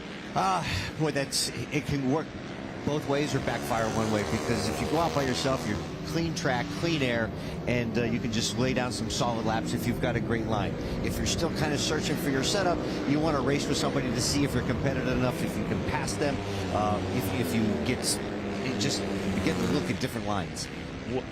What I would say to add to that is if you go out and somebody's slower than you in front of you, he might be holding you down, even though you think you're going fast. But if he's slow, then he's slowing you down. So you got to look at a couple of different ways. I think on a mile, I'd like to be out there with somebody so you can draft for sure. On a half mile on the short track, I think I'd like to have a little bit of a gap between myself and anybody else. So back in my day, we had time qualifying. We went out by ourselves. We had 2 times. If you didn't like it, you got to wave it off. And then you better hope that you get a good time your second time out. So I never had the luxury of doing the timed qualifying, and I like it. I wish I did. I think it gives you a better opportunity to. And I never got to do the 1 at a time qualifying lap. We had scratchies, a little bit different, but that gave you a chance to get practice started. So, different ways to do the same exact thing as what we're doing. But while we're talking about this, Tanner Dean goes to the top spot, 1:8.930 for the first impression race team rider. Kevin Stallings moves into second with a 19.068. So, one more group to go, but we might have a new quick time. Actually, it's not as quick as it was earlier, but still Tanner Dean fast in both rounds of qualifying. Tanner Dean at the top spot, 1:8.930. Same thing happened yesterday, that the second group was faster than the first group. Exactly. Taking a look back, where is Max Whale? Way down there in 18th. That's going to give him a terrible starting spot. He's struggling with the track today. Yeah, there's a lot of big names that you see that are still searching for setup. There's 26 entries. They will all qualify into a semifinal. Out of the semifinals is where they take the top 8. So you've got to get, 16 riders make the main. He's on the verge of, starting way back in a semi, which would be hard to make his way towards the front. So he's going to have to find some speed in his semifinal. He's going to have to work harder for sure, but there's something completely different lining up for a semi than there is for your qualifying. So you still may be searching in qualifying, but when it comes race time, even if you're starting on the second or third row, it's time to get business done. Yep. And you know what? When you take the green light, when you take the start of a race, it's different than coming out here and just going straight to 4 laps or 5 laps of qualifying. It really is. Your adrenaline's running a little higher. You get to start with them at the exact same time. You have somebody to chase if you're not in the lead. Ryan Wells takes the 94 up to 8th. Dallas Daniels has dropped to 5th. Enderbitzen up there in the 4th spot. This is our last group of qualifying for the AFT singles. Again, the time to beat 1:8.930. Tanner Dean's in the top spot. There's a look at the 55 Tyler Raggio. He's right for the first impression race team. You point out Morgan Mishler, is that what you're pointing out? Yeah. Mishler, the 13 bike, way back in 15th. Damon Ream out there moves into 15th. That slides Morgan Mishler back to 16th. Damon Ream turned pro this week. Raced his first pro race last night. Actually went down after the checkered flag in turn number 2. I didn't even see that. Yep, it was. I didn't see it either. I don't think we had a replay of it as the white flag is out. One more lap to go. Last round of qualifying for your AFT singles. Production Twins final round of qualifying is up next out here in New York. There's the Dean machine. Nope, that's Damon Ream. I'm sorry, 110 is Damon Ream on the Waters Auto Body KTM. They have a first place finish here and a second place finish here. Damon looked really good last night for his first pro race. He did. I stopped over and talked to Dave earlier today and got to meet Damon for the first time. And he's just a great kid. And I think he's got a lot of promise. Absolutely. He pretty much owes that ride to some thoughts from the 62. Dan Brownlee actually helped him get that ride. Exactly. Oh, we got special delivery coming in here. You got to make some room. Slide ahead. The big news after qualifying is Maxwell is in that 21st spot. Lots of action happening up here in the booth. Race controls up here. We're having all kinds of fun. But Maxwell, way back there in the 21st spot, he's going to have to make up some time in his semifinals. He can do it. Production Twins, presented by Benson Hines on the racetrack. This is their final round of qualifying. There are two groups, 65 Corey Texter, 79 Dalton Gauthier, 62 is Dan Bromley, 49 Chad Coase, 44 Cameron Smith finished second last night, 25 Ben Lau, 68 Ryan Barnes, the 10 of Johnny Lewis. There comes Corey. Yeah, he was just waiting to, I think, go out last. Yeah, but he's getting ready to get past. Here comes the leaders. They're catching up to him in a hurry. They're all spread out. This is going to be a mess out there. So also on the racetrack, 64 Danny Essling, the 10 Johnny Lewis, who didn't go out in that second round or that first round of qualifying. So Johnny's got to get a lap in at least to get qualified for tonight's semifinals. In the Production Twins, there are like 17 entries. Only 16 will make the main event. So I don't know what Corey Texter was doing right here at the start. I kind of missed it. Looked up and he was just getting going. So maybe he went to the back. Didn't want to show anybody his line, but I think he waited a little bit too long. Yeah, now he's. There's Johnny Lewis on the Royal Enfield. Sorry to interrupt you, Tom. No. Yeah, they've been having a great season. It's really neat. This bike came in, it started running halfway through the year, won the Daytona Short Track. He's won at Port Royal, and it's incredible what that number 10 Royal Enfield's doing. I think it's a lot of that is to the success of the Lloyd Brothers Racing and Woody Kyle. Yeah, Woody Kyle actually helped them find some horsepower. They're also getting more laps on the motorcycle, getting that bike dialed in. Johnny Lewis rides all the time. He's the Moto Anatomy instructor, the slide school, and he can teach you how to flat track. I like to watch Johnny. I mean, as far as body position and just his poetry in motion. Corey Texter to the top spot the last time by, 19.440 with a 65 bike. He's going after Johnny Lewis. Johnny originally from Pennsylvania. Now he lives in Florida. There's Ben Lau, the Holly Hot Rod, the 25 on the Harley-Davidson. Cam Smith in 6th.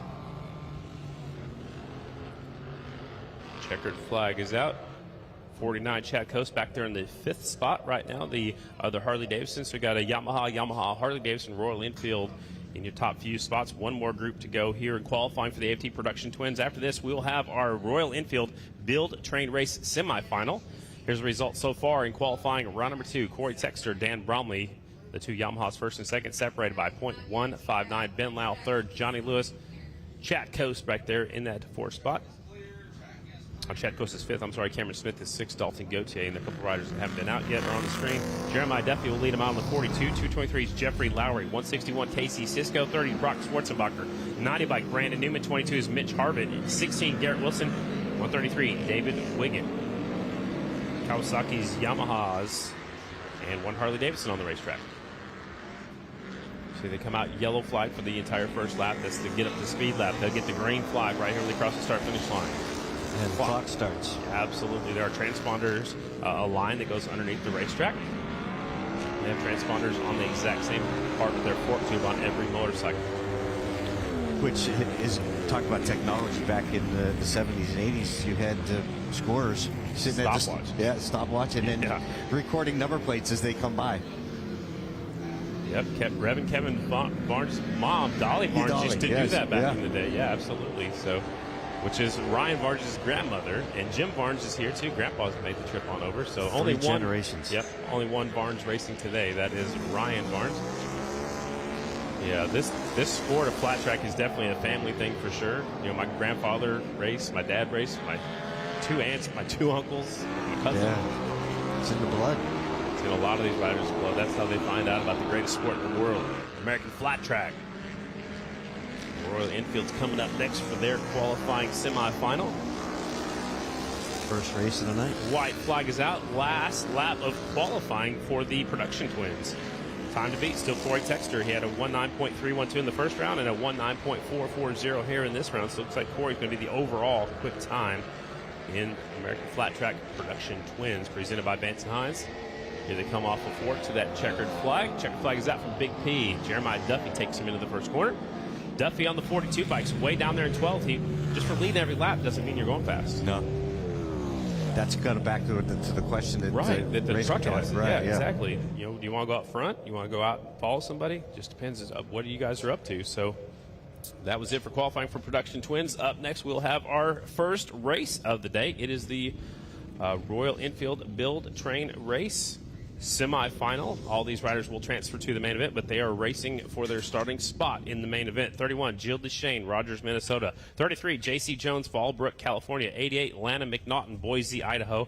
And the 6 of Mallory Lee, Buda, Texas. That's your front row. Row number 2 is the 13 of Sarah Dixon, Miamisburg, Ohio. 21, Bridget LeBaire, Berkeley, California. And the 327, Gabrielle Hughes, St. Louisville, Ohio. And they're all on Royal Enfields. The Build Train Race program, the ladies start with the INT 650s, transform into flat track racing machines, and it's time for their semifinal. I love this class. It is exciting to see, and it's awesome that they're out there building it, training, and learning how to turn left. That's right. Some of these riders have never raced flat track until this season, so it's kind of cool. You can see, a few of them, others have some more experience, but they're going to send them on. I believe they're going to get one sighting lap, then we'll stage them up and turn them loose. This will be our first race of the day. It is your Build Train Race semifinal. Again, all the riders will transfer to the main event. They're racing for their starting pick in the main. It's scheduled for, looks like 5 laps here on my sheet. After this, we'll have our Mission Super Twins final round of qualifying. Opening ceremonies coming up at 6 p.m. out here East Coast time zone. And right after opening ceremonies, we get into our semifinals for the 3 AFT classes, followed by the Royal Enfield main event, Mission Super Twins Challenge, and then our intermission break. So Big P is going to line them up. Here they come. The 31 pulls to the inside. She has the pole, but she goes to the inside, and they go from inside to outside. When they get to the main event, they get to earn their starting pick on the main. So here we go with our first race of the day. Royal Enfield Build Train Race. The ladies are ready to go to work. Track is clear. Watch the lights. Ooh, they're hard to see the lights. There's a red at the bottom, 2 yellows, and then a green. First yellow light is on. You hear the rev limiter's already popping. Second yellow's on. Green light is on. Whoa, clutches are coming out. They'll get going. Sarah Dixon, another horrible start for her. I'll have to talk to her when we get back to the pit area. 31, grabbing the whole shot. Jill DeShane from Rogers, Minnesota, is going to take him down the back straightaway. Royal Enfield INT 650s, the Build Train Race program. The 4th place rider goes in deep, goes up the racetrack. She squares off the corner. Here they come. The 31 with a 33 in hot pursuit. Here comes J.C. Jones looking at the inside line, going into turn number 1. You can tell they're getting faster. Oh, man. She looked like she had a little bit of a bump right there. Did the 33. There goes Ryan Wells in the grandstands. Good to see you there, long hair freak. I always give Ryan a hard time. New York rider. 31 out in front, the 33 in hot pursuit. Here comes J.C. Jones. She's sliding in there really good, but they go up the racetrack a little bit, carrying a little bit too much momentum, I think. Jill DeShane out front, looking smooth. Jill DeShane. You can see the improvement after each race. And I'm sure these girls are training. Yep. And they're not racing. It's how they progress, too. Look at the 06. I mean, she hasn't been on the podium all season long, but she's getting more comfortable. They're developing the motorcycle, too, to fit their style. Right. And it's about getting better each time they go out onto the racetrack. 31 pulling away. Jill DeShane bringing them off at turn number 4. Here comes J.C. Jones still in second as the white flag is out. 1 lap to go in our first race of the night, the Royal Enfield Build Train Race. There's the 06 of Mallory Lee. She's from Buda, Texas. Sponsored by Allied Racing, Synergy Motorworks, Specific Suspension. And then we go back up to the leader. Last lap, last corner. Checkered flag's going to fly from Big P, our flagman. Race number 1 going in the books. Here comes the 31, Jill DeShane. She means business. Yes, she does. 33, J.C. Jones. I think when she got in there a little bit too hot, she kind of slowed down a little bit after that. Mallory Lee will finish up in the 3rd spot on the 6th bike. Lana McNaughton 4th. Bridget LeBaire is 5th, and Sarah Dixon 6th, and Gabrielle Hughes will finish up in that 7th position. So they will all come back a little bit later on for their main event. Their main event is scheduled to be right around 7:15 tonight, but that was their qualifying semi, so they're done for a little bit of a break. Up next, we will have our Mission Super Twins final round of qualifying. That will be coming up next. That will be 5 laps. A Honda Talent experience, and then we will have opening ceremonies again 6 p.m. Eastern time zone. So that's what the immediate future looks like right here at American Flat Track. Again, 1 more round of qualifying for the Mission Super Twins. The time to beat Davis Fisher, 19.245. They're all staged up and ready to go outside. They will enter and exit the racetrack outside turn number 4 if you weren't watching last night. If you're just joining us, just about done with all of our qualifying out here for the day. Taking a look at the point standings for the AFT Super Twins. Briar Bauman in the lead, 184. Stretched out the lead last night with a second-place finish. Robinson was deep in the field, 151. Meese third after a third-place finish last night with 150. Vandekoy fourth. J.D. Beach fifth. Brandon Price, Bronson Bauman, Davis Fisher, Colby Carlisle, and they're rolling onto the racetrack. Last round of qualifying for your premier class. Look at Briar going up the racetrack down here, going into turn one. A lot different line. I don't think I've seen him run that high line yet. I think maybe he wants to go check it out tonight. I think it's just maybe on the opening lap here. We'll see if he drops now he down drops to the bottom. Just Yeah. as we said that. Drops to the bottom of the racetrack. Back end twitch and just a little bit coming off the corner. But he goes in high and one. He's going way up the racetrack. That's where Bronson was running last night. So he may be just trying it out. This is the best, your last chance right now is to, before race time for these Super Twins. Yeah, he's going in high in 3 as well. Meese to the top spot, 19.690. Tommy just said Briar's going in high. He's trying it out. He's going really high going into one, drifting up the racetrack, up against the air fence down here. Last qualifying out here for your Super Twins. Again, Brandon Robinson to the top spot, 19.517, a little bit off of the first qualifying session, but he's way up the racetrack. Man. All 3 of them, Jared. Oh, into the air fence. Turn number 1, but he saves it somehow. It looked like the 95 or the 36. Was it J.D. Beach or was it Colby Carlisle? One of the S's and Yamahas up against the air fence. White flag is out.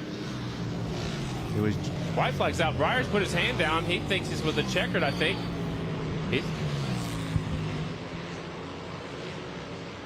Briar's off the pace, but the checkered flag will come out next time by. So Briar, maybe he thought that was the checkered. I'm not sure, but Briar pulls up. Hopefully that was his problem. Now the checkered flag is out.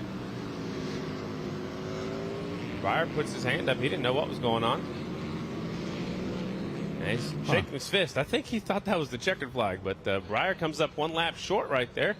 He might be playing some more mind games with these guys. How about that, huh? I don't know. Brandon Robinson to the top spot, 19.517, but the quick time tonight will be Davis Fisher from the first round, 19.245. Here's the results from round number 2. This is unofficial results from round number 2. Brandon Robinson, Jared Meese, Briar Bauman, Jared Vandekoy, Colby Carlisle, the Estenson Yamahas, 5th and 6th in this second round. That's pretty impressive. And then Davis this time comes back in 7th. Yeah, so how do you go from 1st to 7th? Yeah. Are you not keeping up with the changes, or is the track changing that much? I mean, or did you just get one perfect lap in? Exactly. One perfect lap in that first round. So that is it for qualifying action out here. The band Chasing Neon will be firing up underneath the announcer's tower here real soon. Right down there is the American Flat Tracker Clothing Company. Right next door is the Rookies of 79. A lot of other vendors out in front. We're going to take a quick break. Opening ceremonies coming up in 34 minutes out here at the New York Short Track. We'll be back soon with some more racing from New York.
At Tech Mounts, we support motorcycle riders, industry retailers, and OEMs for over 20 years. Proudly designed and manufactured in the USA, Tech Mounts has become the #1 source for mounting any mobile device on any vehicle and comes with a lifetime guarantee. See all Tech Mounts products at your local motorcycle dealers, retailers, and on techmounts.com. KTM, ready to race.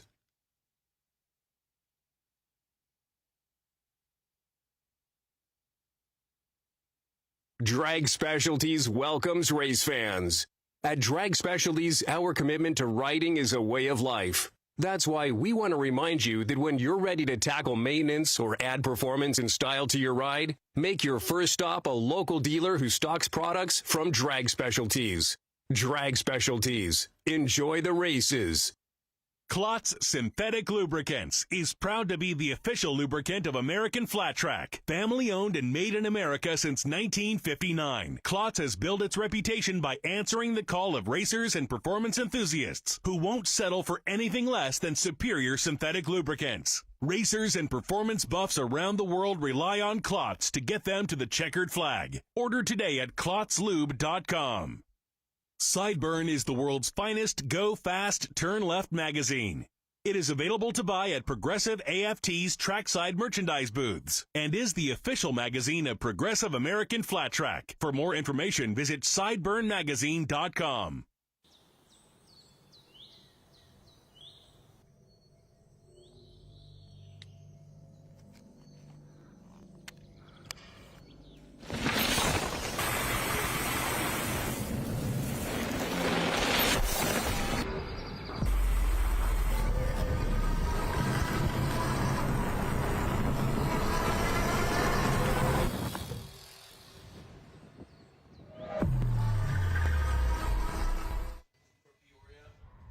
Welcome back to Progressive American Flat Track Mission Foods New York Short Track, presented by Mad Max Indian Motorcycle. Round number 10 here tonight.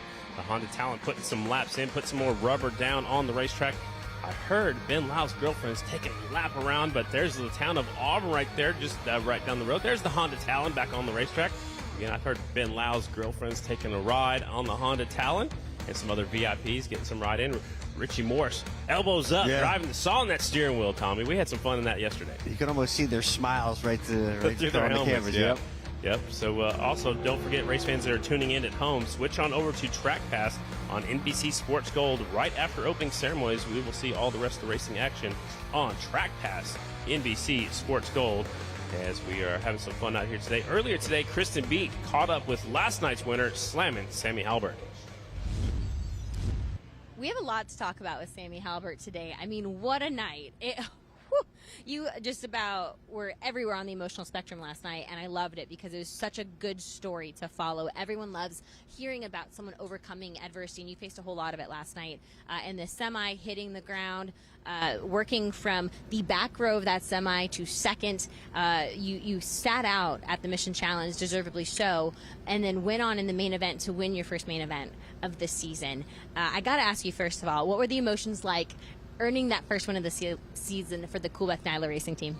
Yeah, the win couldn't have come at a better time for me. After going through like a really, really brutal injury with my foot and the foot surgery, like that was a really, really tough situation. And then coming back and then just slamming the dirt, getting run over, like it's like, gosh, how many times do you want to do that to yourself? And then you go out and win the main event, and it's like just makes it all worth it. So yeah, it came at a very, very needed time, and so emotions were very high. Now, we'll get back to that because I want to talk about that battle between you and Breyer. There was a chess match going on there, and I loved every second of it. But back to that semi. When you hit the ground, I mean, it was just vicious. It was horrific. I remember putting my head down. I couldn't even watch what was happening. But you were able to stand up, walk away from that incident, and much thanks to your helmet, something that we've been learning from our side is helmets are supposed to absorb the energy, right? And they absorb the energy and release it in a very specific way. And 6D designed a helmet that allowed you to walk away unscathed. I mean, essentially, I know you're a little sore this morning, but it allowed you to walk away, and not only that, to go on and win the main event. Yeah, for sure. It was a big hit, and I was laying there for a while gathering myself, and then the doc said, get Sammy on a stretcher. And I said, no, I'm getting up now. So I got up and shook it off the best I could. But, yeah, very thankful to be wearing the 6D helmet. Like, I chose 6D helmets because there's suspension in the helmet, and I want to have suspension for my head.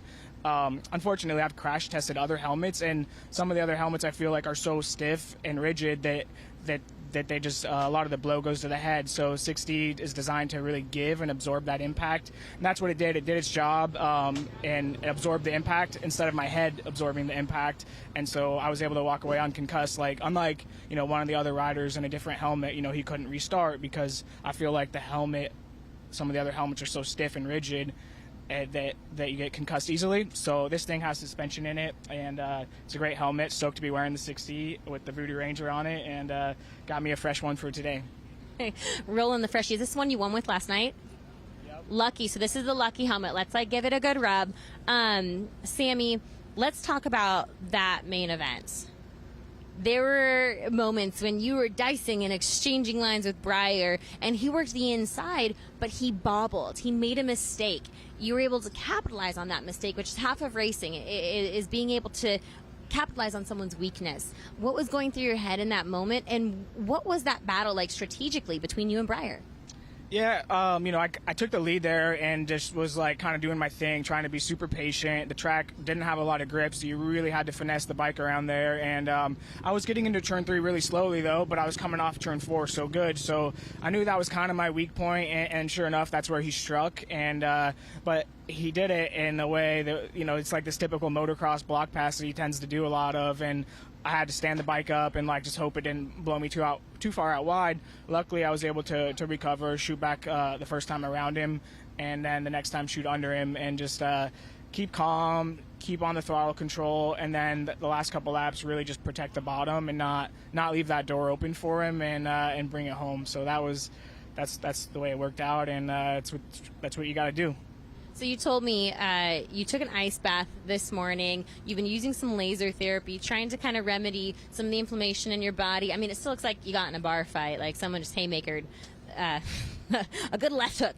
But at the same time, you got to go out there and race again today. How are you feeling? How do you approach today's race? If you make the mission challenge again, will you sit out again just to preserve your body?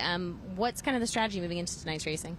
No, I think I'm all right for today. Yesterday, that was right after the crash, and the shoulder was so hurt that I just thought it was just going to get worse and worse, and I didn't think I would be able to race realistically. I've hurt my shoulders enough over the years, but typically when it's that bad, it doesn't get better. But it started to loosen up a little, and I was able to race. This morning, woke up and found out that actually both shoulders hurt.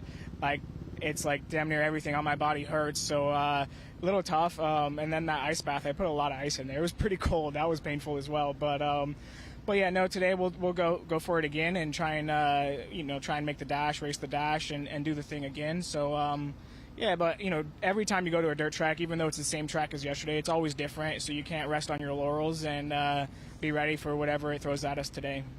So, guys, Sammy Halbert going to make a run at it again today, and, of course, last night exhibiting an immense amount of grit, doing what you did, getting back on the bike. I mean, we hear stories like that from OG flat track days where guys would straddle up and go out there and race, and it's like when you hear that, it's rare to see that again nowadays, and it's just so impressive, Sammy. Congratulations on the first win of the season last night, and we'll see you out there.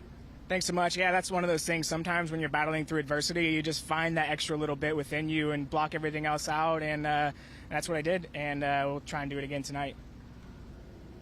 What an impressive ride last night, Tommy. After bouncing off the ground you're running second in the semifinal, to come out again, sat out the mission challenge, but come back and win the main event. So Sammy's one tough customer. Yeah, for sure. And if you watch that replay, it looked like he just got hit right in the solid in the back, and then by Larry Pegram's motorcycle. Yeah. So he got drilled. Yeah, he really did. So it wasn't just like a little low side, but no, he and then he bounced back and shook it off and came back and with all kind of determination.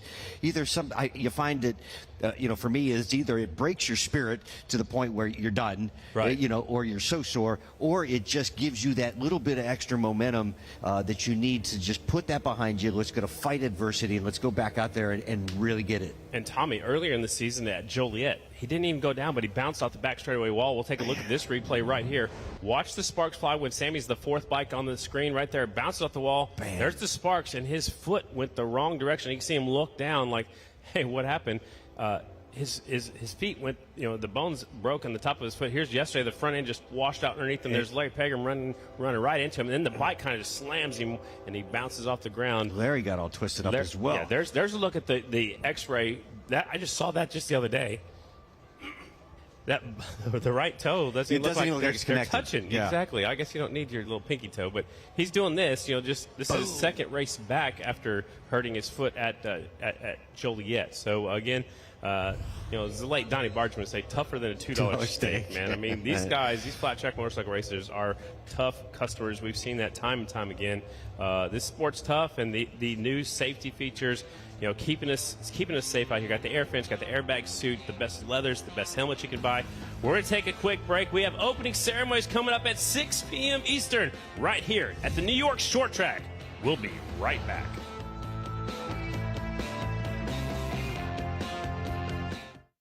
We're the Law Tigers, America's motorcycle lawyers. We understand the challenges riders face every day. As riders, we want to share the road and be seen by motorists. Remaining visible is critical to our safety and well-being.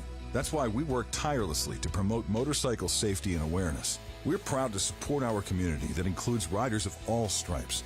If you've been injured in a motorcycle accident, call 1-800-LAW-TIGERS or visit lawtigers.com. The Law Tigers, America's motorcycle lawyers. You own the job. The mornings that start too early. The nights that go too late. And every unexpected, unpredictable, unthinkable, unbelievable thing in between. You own it all. It's good to know you can rent whatever you need from people that do whatever it takes. Let's do the work. Memphis Shades brings you a whole new level of style when it comes to motorcycle windshields and fairings. The quality, style, and selection set these products apart from the pack. Memphis Shades designs and builds all windshields, fairings, and hardware in-house. Raw materials in, finished goods out. Made in Memphis. Style that works. Looking for more power? E3 spark plugs deliver more power, better fuel efficiency, and reduced emissions.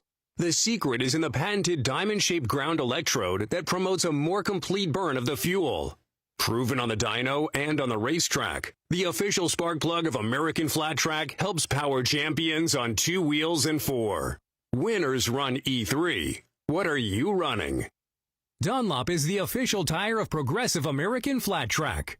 We make tires in America for racing and street racing, such as our creditworthy Progressive American Flat Track Spec racing tire, the DT4, and the DT3, which is now the street-legal K180. Learn more about Dunlop tires at dunlopmotorcycletires.com. Kicker Performance Audio is the official sound system of American Flat Track. Kicker's fully stocked line of products includes speakers, amplifiers, and subwoofers for your car and truck stereo systems, as well as those for your boat, side-by-side, and touring motorcycle. Kicker also makes Bluetooth outdoor speakers, over-ear headphones, and earbuds to pair with your favorite mobile device. To learn more or find a dealer, visit kicker.com. Mobile View has been providing state-of-the-art LED video screens to sporting and special events throughout the U.S. and Canada since 1999. We use our vast experience of thousands of events to help guide the process of finding the right size screen to help make your event a memorable experience for your fans and sponsors. If you ever dreamed of blue skies, fresh air, and blue-green water, then look no further. If your idea of heaven on earth includes velvet golf courses, romantic evenings, and a setting sun, then you owe it to yourself to check out Southwest Florida's beautiful Punta Gorda and its neighboring areas. At mydigitallisting.com, we've been making dreams come true for over a decade. SBS is your single source for brake parts and components. From pads to rotors, shoes, and other important parts covering motorcycles, scooters, motocross bikes, ATVs, and UTVs. We create the power to stop you so you can go ahead. Find the right parts for your bike at www.sbsbrakes.com. Parts Unlimited, the people behind We Support the Sport, welcome you to this high-action event. We are proud to join with race fans everywhere in working to ensure that our sport gets bigger and more exciting each season. And you too can support the sport by visiting your local dealer who stocks products from Parts Unlimited. They've got the very best in high-performance parts and accessories and the best support network in the business. Parts Unlimited. We support the sport. The darkness is full of demons. Hazy creatures who lurk in the shadows, prowling under the cloak of dusk. But we're not demons. We're beasts.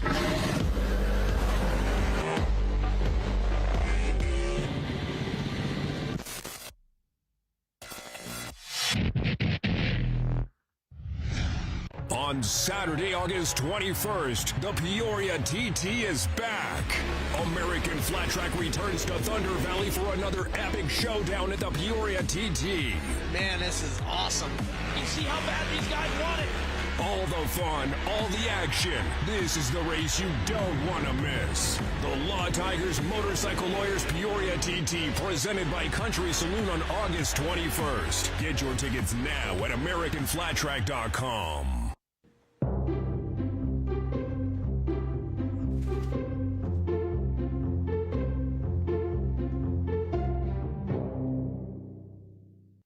Do you know how important it is for you to be on between two turns right now?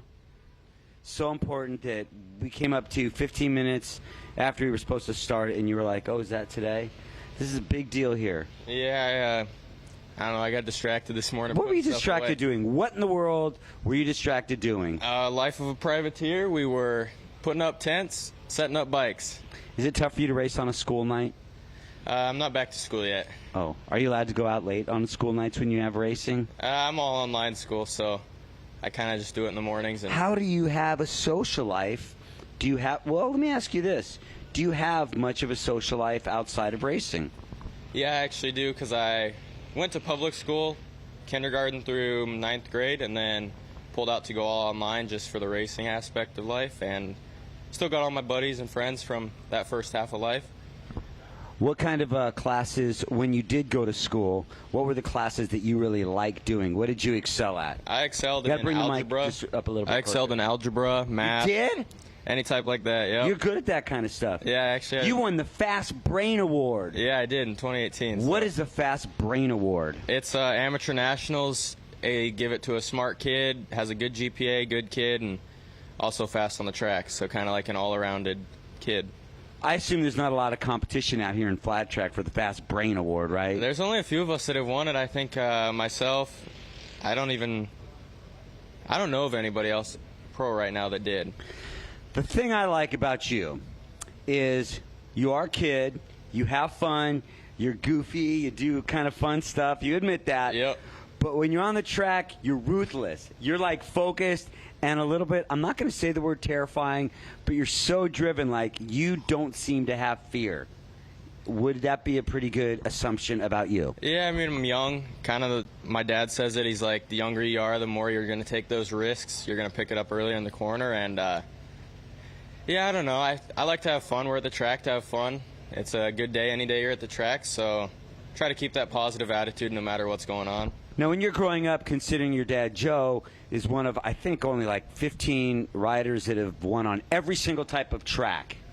When you've got that as your father, it's not like, hey, put away that motorcycle. We need to do they're kind of like, come on, get on the bike more. Like, it really was helpful, correct? Yeah, it is. I grew up on the bike, and anytime I was on the bike, it was a good thing. I mean, you got to bring the microphone. You're learning. I'm new at this. Okay. Dad was very excited every day I would go out on the bike, and when I'm not, it's not like it's a bad day, but it's just not a normal day at our household when you're not on the bike. What about away from the track? Like, do you have a girlfriend? You're 60. You like girls? Yeah, I'm into girls. Do you have a girlfriend? Kinda. Okay. See that I'm just giving you right now. That's the correct answer, because I have a girl that's like the girl that you're seeing. Yeah. But when you're looking out there, all these girls that are like, look at Cody, 16 years old. He's got it going on. Focus on racing. Focus on racing. And every now and then you get a few girls that'll walk by the pits that are. Do you have a line? Give them a good wink, yeah. Is that what you do? Do you have like a chicky? Yeah. One of those? Which track has, I'm not going to say women, fans that you like visiting the most? The type of fans? Like, it all seems different every track you go to. Like, we're in New York. It's definitely different than when you go to Joliet. Yeah. Obviously, this is my first year, but I've been around it a lot with Dad, and I think Peoria has the all-around gnarliest, craziest, coolest, most personable fans. So we're going to talk to Cody Kopp, of course, throughout the season. But it's fun to watch what you're doing. 16 years old. I can't imagine what it'd be like. 16 years old, I was so stoked because I had a job and I was able to get a moped. And you're out there racing motorcycles.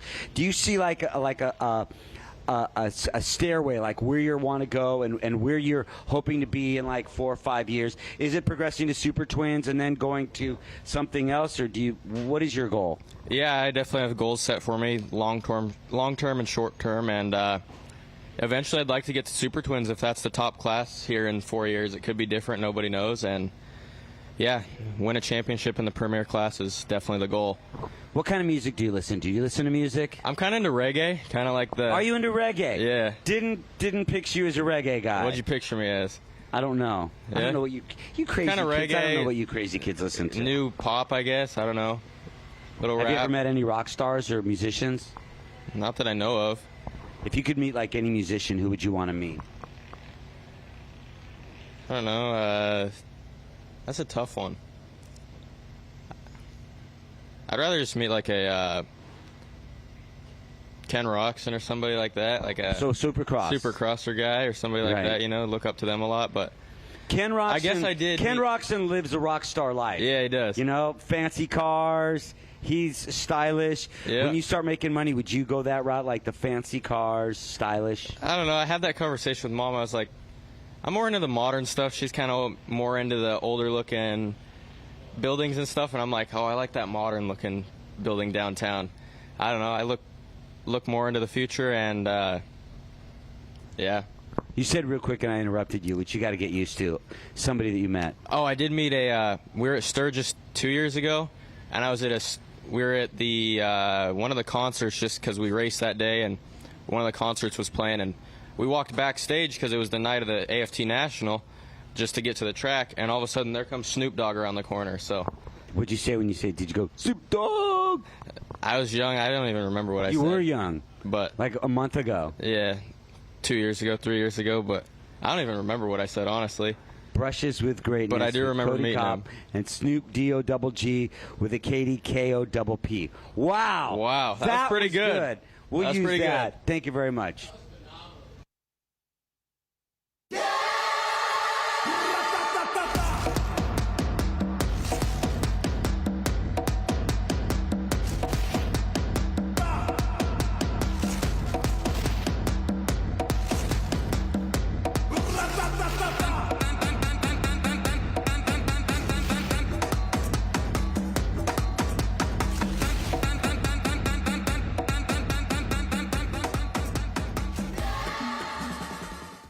With over 300 World Championship titles, for 44 years, Öhlins advanced suspension technology has been providing the pinnacle of suspension for all areas of motorsports. For road or track, dirt or asphalt, when you choose Öhlins products to elevate your performance, you get Öhlins USA support and service to keep fueling your passion for excellence.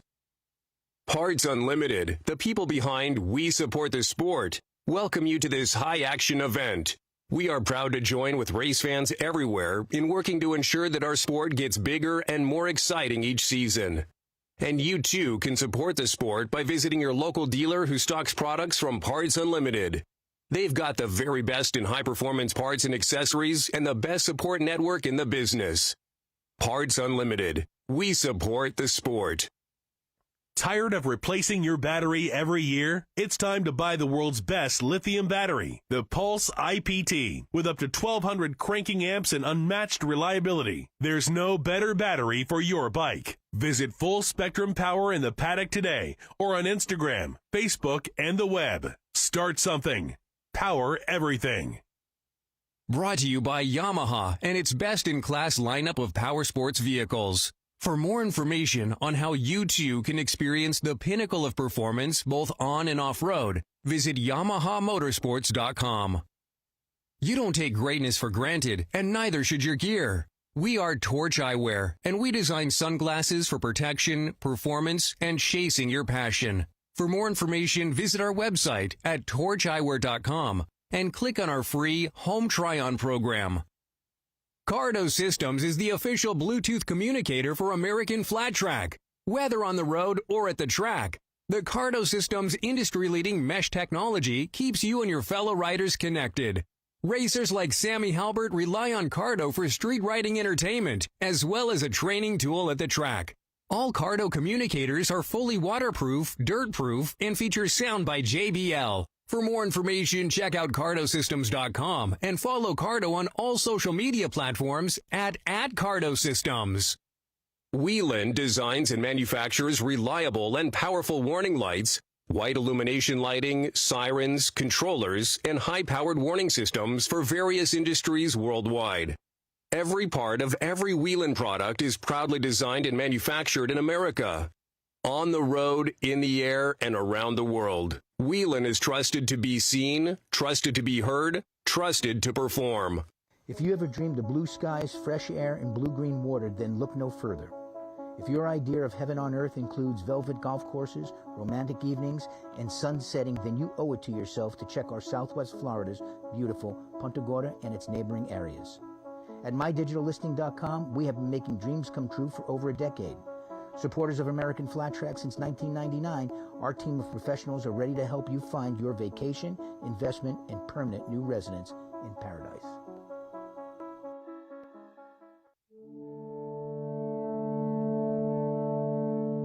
When I look at the new Chiefs, I mean, they echo the past completely.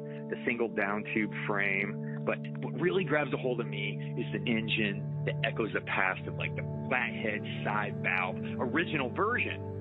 Indian is inviting us to feel the past, but when you get on it, you're like accelerating into the future. Maddie's Motorsports, the home of the Mad Max Indian motorcycle. Maddie'sMotorsports.com.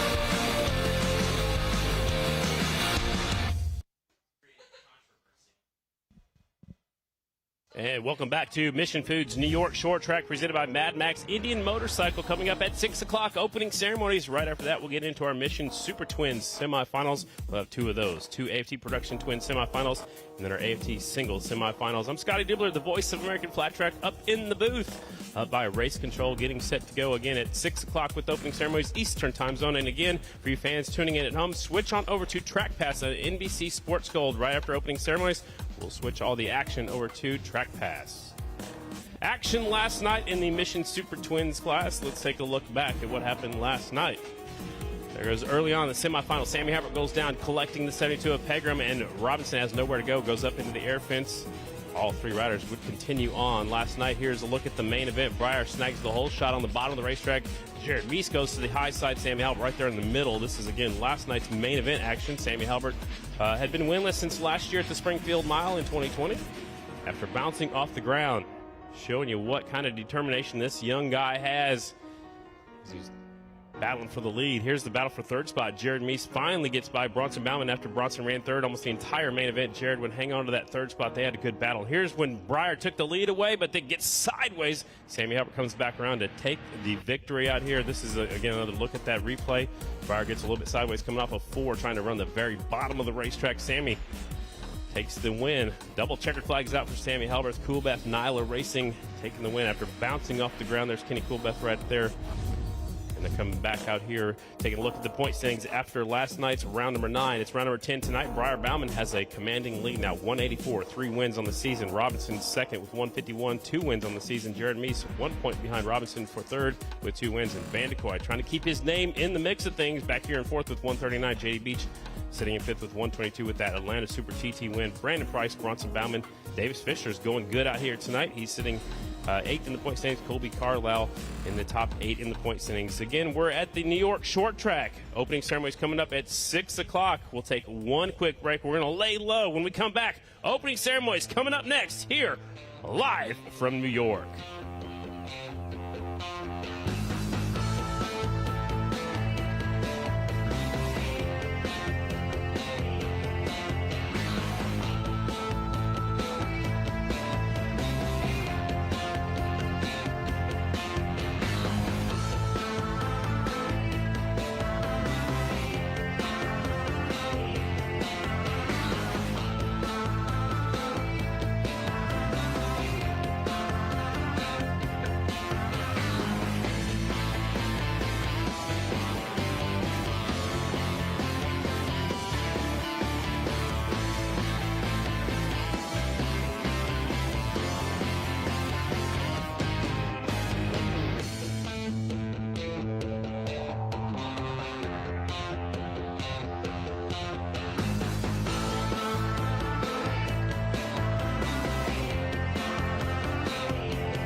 Good evening, everyone. Welcome to New York. It is Progressive American Flat Track Saturday, round number 10, Mission Foods New York Short Track, presented by Mad Max Indian Motorcycle. I'm Scotty Dubler, the voice of American Flat Track, up in the booth.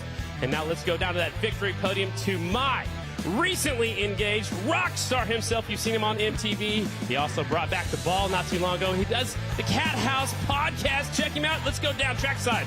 Ricky Rackman. Hey, Scotty, just before we get started, when you start by introducing me and you say, my recently engaged, it sounds like we're engaged, Scotty. So that's here all right. in New York, I just wanted to clear it up. Even though Scotty Dubler is my good personal friend, we're not that close. Ladies and gentlemen, everybody watching all over Facebook Live, getting ready to watch this incredible event on NBC Gold. And to all of my friends, brothers and sisters here at Weedsport Speedway in beautiful New York, the state that I was born in. However, the state of New York will not recognize me as ever being born. If you were here last night, if you saw the racing last night, we had such an incredible event. And I kind of have a feeling that we're going to get even a little bit crazier, more exciting, more thrilling than last night. But let's get the festivities started. I'd like to start by welcoming everybody to the Mission Foods New York Short Track, presented by Mad Max Indian Motorcycles. And right now, I'd like to welcome to the podium Graham Marcus, the general manager of Maddie's Motorsports. Graham, how are you? It's nice to have you. I see you have the tent with Indian Motorcycles here, and I know obviously Indian Motorcycles are doing so great in American Flat Track and Hill Climb, but the Indian Motorcycles are selling real good right now, aren't they? We've had a great year, and we're really excited to be here. So your dealerships, where can all the people around this area find some of your dealerships? So we've got 3 dealerships around in Rochester and Spencerport, Farmington, and Dansville. What is the top selling bike right now for you guys? It's got to be the new Chief. The new Chief? All right. Thank you, and thank you for being a part of this incredible event. Now, I'd like Scotty to show us some highlights to show us how we got to where we are right now. The light is green. Again, Corey Texter snags the hole shot. Cameron Smith, the door opens as Dalton drifts up the racetrack, and Cameron just sticks in there. So Corey's getting it sideways. Corey Texter grabs the hole shot, takes the win. Clutches are coming out. They're going down into the first turn. Now we got about an 8-rider battle for the top spot. Daniels now can see the leader. He's going for it. Here he comes. Daniels looks up the inside, not able to make the pass. He goes up the racetrack. Dallas Daniels to the lead in turn number 2. Here they come off the board. Dallas Daniels takes the first win in a long time on the number 1 Yamaha. Light is green. Clutches are coming out. Meese from the outside. Breyer from the inside into the first corner. Sammy to the lead. Breyer up the inside one more time. He gets by Sammy Halbert. Your leaders in turn number 4. Here they come. Sammy Halbert wins New York.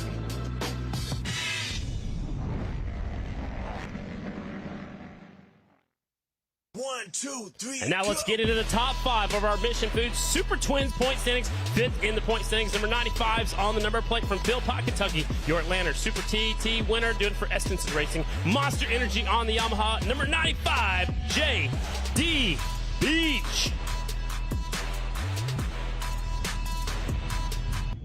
Sitting in the 4th spot from Mount Gilead, Ohio, 7 top 5s on the season. Sponsored by Mission Foods, Bruce Systems of Dallas, Texas. Number 20 is on his number plate. They call him Captain Chaos, Jared Vanderkoy.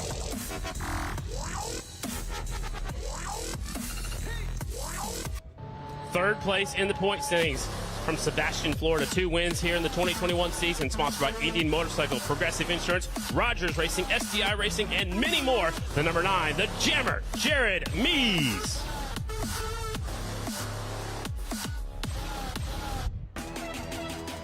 Sitting in the 2nd place in the point standings from Oxford, Pennsylvania. 2 wins on the season.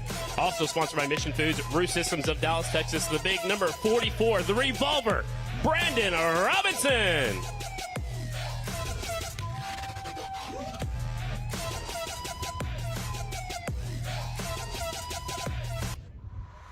And your points leader coming in, 2 championships in a row, back-to-back from Salinas, California. 3 wins on the season, sponsored by Indian Motorcycle, Progressive Insurance, S&S Cycle, the big number 1, Briar Bauman.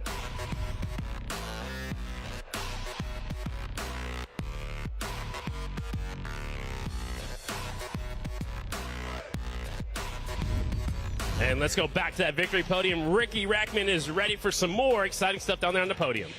Thank you, Scotty. Ladies and gentlemen, please rise and remove your hats for our invocation from the Motor Racing Outreach, Raymond Rizzo. Thank you, my friend. Join with me, please. Let's pray. Our loving Heavenly Father, what a joy and honor to stand before you again tonight. I ask that you would bless all of our riders' incredible talent. Keep them focused around this track to do their best. Not only that, their crew, help them to wrench accordingly. And I pray also for their sponsors, their families as well. And I thank you again for our flat track team. I ask that you bless them. I pray also for all the fans that are here, that they would have an awesome time, and those that are watching by television as well. And we also want to remember those that are serving around the world sacrificially. I pray you do bless them, encourage them, and lift them up. And I thank you again for such a beautiful day and all your love, seen and unseen. And we ask all these things in Jesus' name. And everyone said, amen and amen. Thank you, Raymond Rizzo. Please remain standing for your national anthem. From the band Chasing Neon, let's give it up for Nick Stark. Thank you. Please join me. Oh, say, can you see by the dawn's early light what so proudly we hailed at the twilight's last gleaming, whose broad stripes and bright stars through the perilous fight o'er the ramparts we watched were so gallantly streaming, and the rocket's red glare, the bombs bursting in air, gave proof through the night that our flag was still there. Oh, say does that star-spangled banner yet wave o'er the land of the free and the home of the brave?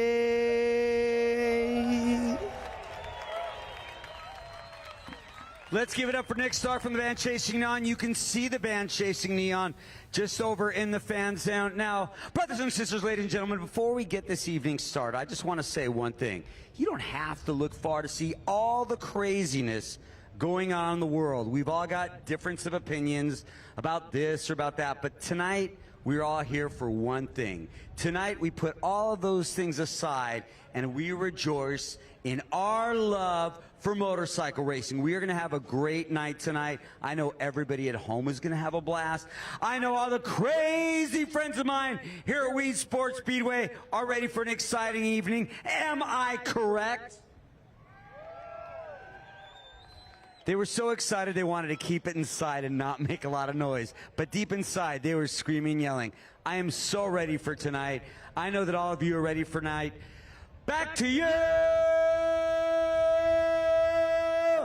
Scotty. That is the Reverend Ricky Rackman. And no, we are not engaged, Ricky. That is you and Leah. I just want to say congratulations. Semifinal number 1 coming up next. Mission Super Twins presented by S&S Cycles. That was Ricky Rackman. I'm Scotty Dilber. Beside me, joining me in the booth, I'd like to welcome back this guy back to New York. His last career podium was right here at this track. It's the Bullet, Brad Baker. Brad, welcome up to the booth. Thanks a lot, Scotty. It's awesome to be back for night number 2. It's a beautiful day. It's a lot cooler outside today. It feels awesome compared to the humidity that we had yesterday. I'm sure all you guys can agree. And gearing up for some more exciting racing. The qualifying was pretty cool. I mean, it's very similar to what the racetrack was yesterday. Maybe a little bit more grip in certain areas, but the racetrack is still about the same speed, and riders are. It's technical out there right now. I mean, there's some different lines where I think they're going to come in later on, but right now it seems like right around the bottom is the fastest, most consistent way, and I think it's going to be whoever can get most creative and try to find something that will be new later on to be faster than right around the bottom will win the race. Your fast qualifier, the Mission Super Twins, it is 67. Davis Fisher from up in your neck of the woods. Yeah, that's awesome to see. Davis was looking really good, especially in that first qualifying session, and I believe he was up around the top and getting it turned and making that straightaway as long as possible. So that was one of those more creative lines. So, yeah, awesome to see that Davis is on the pace. They're giving him 2 sighting laps right now because they did some track maintenance during our short break in the action. So, again, 2 sighting laps, they'll stage him up and they'll turn him loose. James Rispoli is a scratch. We know he's okay, but he's a little beat up right now, but he's a scratch for the rest of the night. So we will have 6 riders in semifinal number 1. They will all make the main, but, Brad, they're racing really for those top 2 spots to make it to that Mission Challenge. Yeah, definitely. These guys want to be able to make that Mission Challenge thanks to Mission Food, so that extra $5,000 carrot for these guys to go after, and obviously getting top 2 in this semifinal will put you on the front row of the main event, which is even really more important. 67, Davis Fisher on the pole. 20, Jared Vandekoy. 9, Jared Meese. Last night's winner, 69, Sammy Halbert. Row number 2, 27, Robbie Pearson. 72, the Worm, Larry Pegram. And again, the 43 is a scratch. That is James the Rocket Rispoli. Hopefully he'll be feeling better. We'll see him next weekend at Thunder Valley, Peoria TT. Here we go with semifinal number 1. It is scheduled for 8 laps. They will all make the main. Again, like we said just a moment ago, the top 2 qualifying for that Mission Challenge. And more importantly, like you said, Brad, that'll put them on the front row of tonight's main event. It's time to go racing here at Weedsport. There's a Christmas tree with a red light on the bottom, 2 yellow lights, and a green light on top for you fans that weren't here before. Light turns green, clutches are coming out. Look at that, the 20 bike grabbing the hole shot. Captain Chaos leads into the first corner. Yeah, great hole shot by Jared, but you got Davis Fisher looking up the bottom already. Almost 3 wide up at 2. Fisher goes in the lead. Sammy Halbert around the outside. They are 3 wide down the back straightaway. Sammy backs off. He's going to try to square off the corner, go from high to low. He's threading the needle up the inside. Watch out for that wall. Yeah, they're 3 wide going down the front straightaway, but Davis Fisher is going to take over the lead momentarily. Up the inside, Fisher goes to the top spot. Sammy goes to second. Vandekoy third. Meese back there in 4th.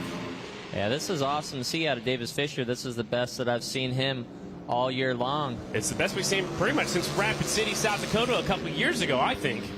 Yeah, Jared Vanderkoy is getting a really good run coming off of turn 4, especially running that higher line. Let's see if that comes into play. They're 2x2, just like the sprint cars out here at Weedsport Speedway. Down the back straight, they're still 2x2 into turn number 3.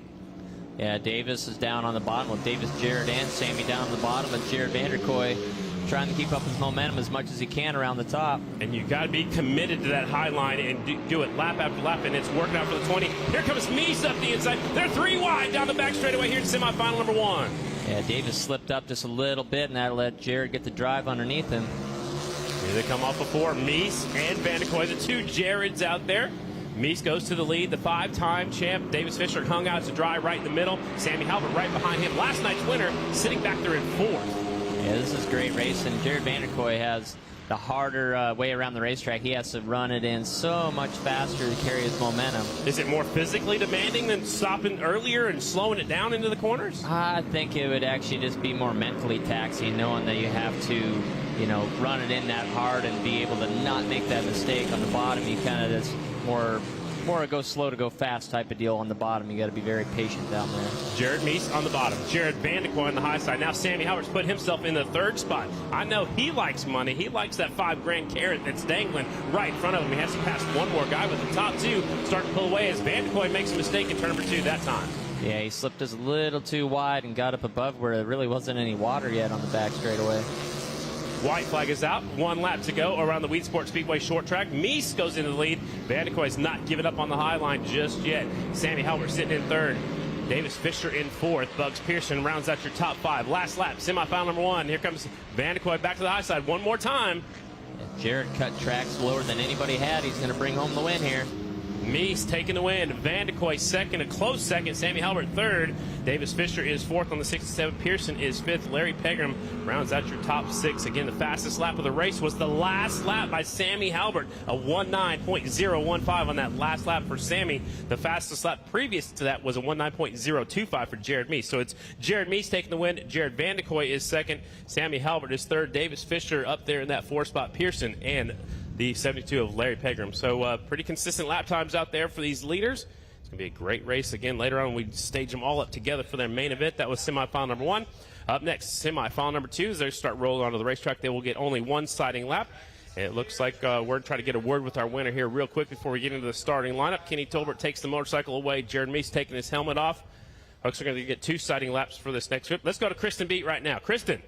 Jared, in a better position today than you were yesterday, going with the low line right off the bat. What did you find down there, and how confident are you in that line as the night progresses?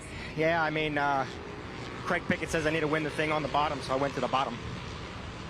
I like it. Short and sweet. He wants to get back to his pit and get a little hydration in him before that mission challenge, guys. Well, he's definitely listening to Craig Pickett, and I was just corrected. These riders are going to take two laps. They want to make it fair for the first semifinal and the second, so both riders are going to take two, or both semifinals will take two sighting laps, and then they'll stage them up and go racing. We'll have 6 riders in this one, including a rider from New York, Colby Carlisle. We're starting to tail the field on the 36. On the pole is the 44, Brandon Robinson from Oxford, Pennsylvania.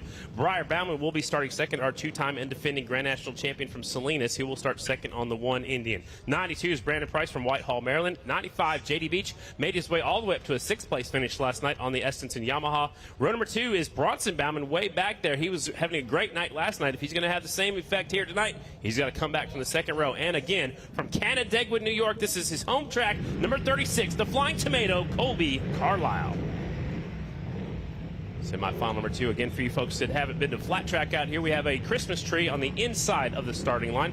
There's a red light at the bottom, and it goes up, so it's opposite of a Christmas or a stoplight that you normally see on the road. So it's a red at the bottom, 2 yellows, and then a green. Clutches are in, bikes are in gear. Semi-final number 2 of the Mission Super Twins presented by SNS Cycles, ready to go. Light turns green. J.D. Beach gets a good shot, but the front wheel comes up. Briar Bauman goes into the lead. Yeah, awesome hole shot. J.D. Beach is great at those hole shots. Didn't quite get it this time. Down the back straightaway. Meese. Here goes Bronson going to the high side, deep in the field.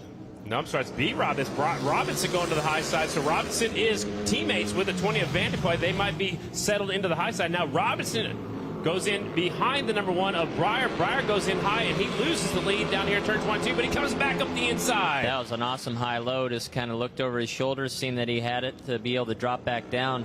But Robinson's doing a smart thing being up top. I mean, if you just follow the leader on the bottom, I mean, there's really no way there. You can't go any far inside, and you're definitely not going to go around the outside down there. So he's just going to go up there and run a different line and try to not follow the leader. I wonder if there's a little team orders going on with the 20 and the 44. Both of them really good friends. Both of them committed to the high line. They're both doing it for Mission Foods and Roost Systems of Dallas, Texas, Maloney Incorporated. It's not working out so good for the 44 bike as it did for Van de Kooi, but out in front, it's the 1 of Briar Bauman. Behind him, the 92 of Brandon Price. Yeah, Bronson Bauman was another rider that was going really good last night. Struggling a little bit right now, but I think he's going to just hold on to the backside of Brandon Robinson and see if they can start picking up some momentum together. And J.D. Beach slides up into the 4 spot. He's trying to make his way towards the front. Again, the top 2 will be in the Mission Challenge and will be on the front row of tonight's main event. This is semi-final number 2 of the Premier Class Mission Super Twins presented by SNS Cycle. Briar Bauman in the lead. Meese won his semi. Briar trying to win his semi-final. Briar's is so good at getting it slowed down, being able to come in still pretty fast, but able to get it slowed down. That's so hard on this racetrack, especially in turn 1, how it's so tight there. Riders just say it's almost impossible to get the bike slowed down. Brad, how impressed are you with Briar Bauman? He's so young, but he's doing great things, looking for his 3rd championship in a row. Yeah, super impressed. I mean, Briar on these types of racetracks not too long ago in his career, this would be a place that he struggled, but he's really figured out how to ride all types of racetracks and has matured in a very short amount of time. And it doesn't look like he's even trying right now. He's so smooth. He's not even wrestling the motorcycle. He's nice and smooth going in the corners. As we got a battle heating up for 2nd place. Who's going to make the Mission Challenge? It is Mr. Mission Challenge. The 44 has got up to 2nd. They're side by side for 3rd. Here comes J.D. Beach going by. momentarily. Like JD, well, yeah, well, had a great run. Might be able to still get him there. Here they come off of 4. Watch out, Price and JD almost touch. They do almost touch going across the line, and Brandon Price takes a look over his shoulder and said, hey, who's running me up to the wall? It was JD Beach. Across the line, Briar Bauman taking the win. The 44, Brandon Robinson trying to make it into, and does make it into the Mission Challenge. Brandon Price and JD across the line at the same time. Price will end up 3rd. JD is 4th. Bronson way back there in 5th, and Colby Carlisle, the New York rider, will end up in the 6th spot. That was our semifinal number 2, Mission Super Twins, and the top 2 will make it into the Mission Challenge. That's the one of Briar and the 44, Brandon Robinson, who has won a handful of the Mission Challenges so far this year. The winner is down there taking off his helmet. We'll send it down to the exit and entrance of the racetrack. He's actually talking to Max Whale, one of his buddies, real quick, giving him a little word of advice. And let's go to Kristen B. Kristen? Briar, quick thought. What were you telling Max Whale in that conversation? He's got to get his helmet off, guys. It'll be more understandable. Something I'm also curious, if you look back at the race, coming off of 4, you actually turned around at the finish line and looked at the competition behind you. Did you not know how far in front of the field you were actually running?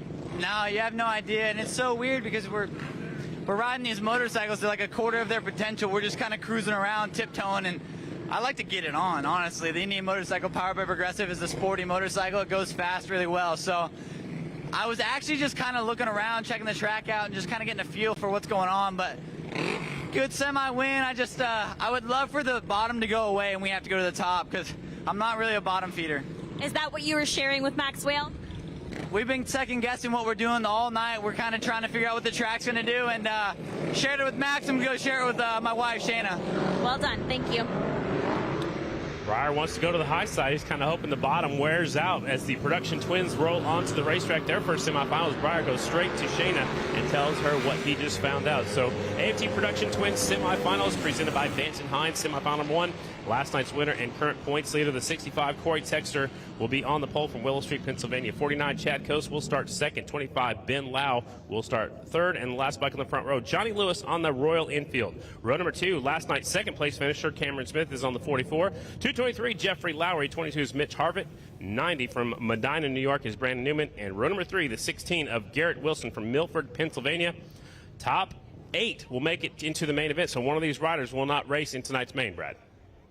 One lone soldier not going to make it, but that means that's even more important to be on the gas. You don't want to be that one guy out. I definitely wouldn't want to be that one guy out. So last night it was Garrett Wilson, did not qualify tonight. He's got a shot to make it into tonight's main event. Doesn't want to go home empty-handed and wait a whole nother week until we get to the Peoria TT next Saturday. Thunder Valley is where we head. Here we go, Production Twins semifinal number 1.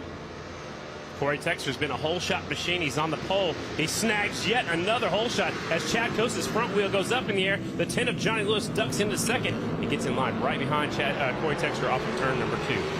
Yeah, Johnny Lewis looking really good later in the main event last night. See if he's able to hang with Corey Texter, getting a good start here. I was told he actually broke something on the motorcycle, but was still able to finish.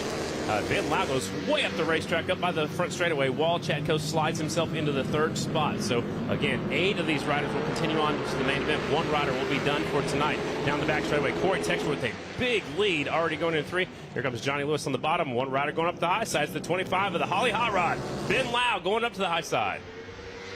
Yeah, Ben's trying around the outside. I mean, and follow the leader on the bottom. You're not going to really go underneath somebody. He threw it down. He threw it down. He ran out of real estate. He's up and okay. You're going to pick up that motorcycle. That does put him in a position where he's not in the main event. He's trying to turn it around and get out of the way.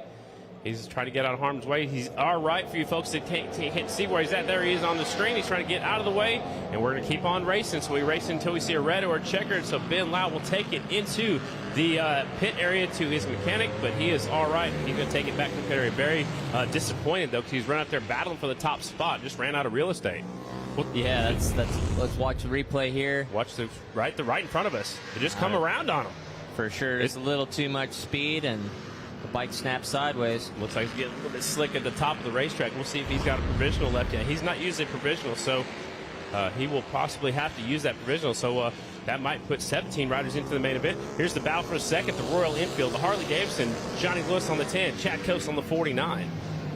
And Corey Texter's just pulling away up front. I mean, these are textbook racetracks for Corey Texter. He's always been good at these technical, slick little tracks, keeping his wheels in line and just being so easy on the throttle. This is a track where you really got to roll on the throttle and roll off the throttle. You almost never completely out of the gas. Johnny Lewis really sliding in the corner early to try to get that thing wound down going into turn number 1. So the laps are winding down out here. Semifinal number 1 of our production twins class. Corey Texter this time by. He's going to see the white flag. One more lap around the Weedsport Speedway for the G&G Racing Yamaha. And that thing has been bulletproof this year. That guy, he's on fire. Yeah, he really is. G&G guys, John and LJ Granick from Southern California, put their heart and soul into this motorcycle, and it shows. The 10, Johnny Lewis looked like he had wheel spin all the way down the back straightaway. He's trying to bring it home in second. There's your winner, Corey Texter. Here comes the battle for second. Up the inside, the front wheel comes up at the 49. They get across the line at the same time. Waiting for the timing scoring to update. Johnny Lewis by .002 hangs on to second on the number 10 bike. Chad Coast will end up third. Cameron Smith is fourth. Jeffrey Lowry with a top 5. Mitch Harvitt, Brandon Newman, Garrett Wilson, and Ben Lau finishes last, but he might be able to use that provisional. I don't think he's used one yet this season, so that might put 17 bikes into tonight's main event in our production twins class. Taking a look back at who's used provisionals. I don't think he's used one yet. Up next, AFT Production Twins semifinal number 2, presented by Vance and Hines. On the pole is the tall rider from Warrington, Pennsylvania, 62. I think he's saying 6'3", but again, there's a look at the results. Let's go down trackside with your semifinal winner. It is Ricky Rackman with Corey Texter. Thank you, Scotty. The winner of semifinal, Corey Texter.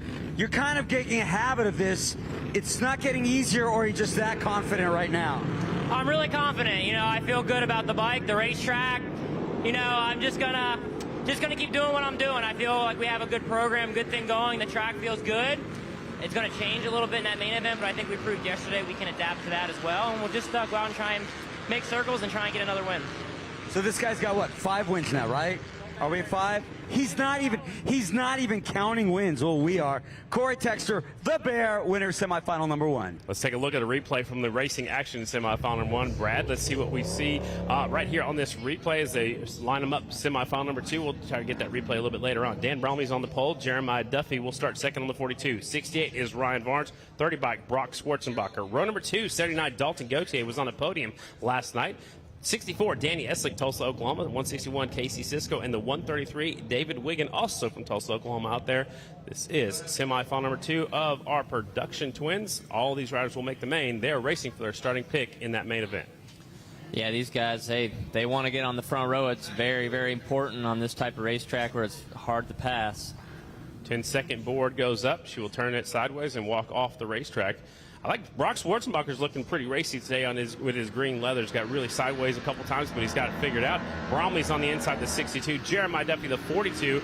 And now the light finally turns green. Schwarzenbacher from the outside, but it's Dan Bromley taking the Yamaha up the inside into the lead into turn number 1. You almost thought that Brock was going to get the whole shot there, but Dan Bromley had the upper advantage on the inside. Dalton Gauthier goes up the inside of Schwarzenbacher for that third position. Here they come into 3, now into turn number 4. It is Dan Bromley, Jeremiah Duffy, and Dalton Gauthier in third.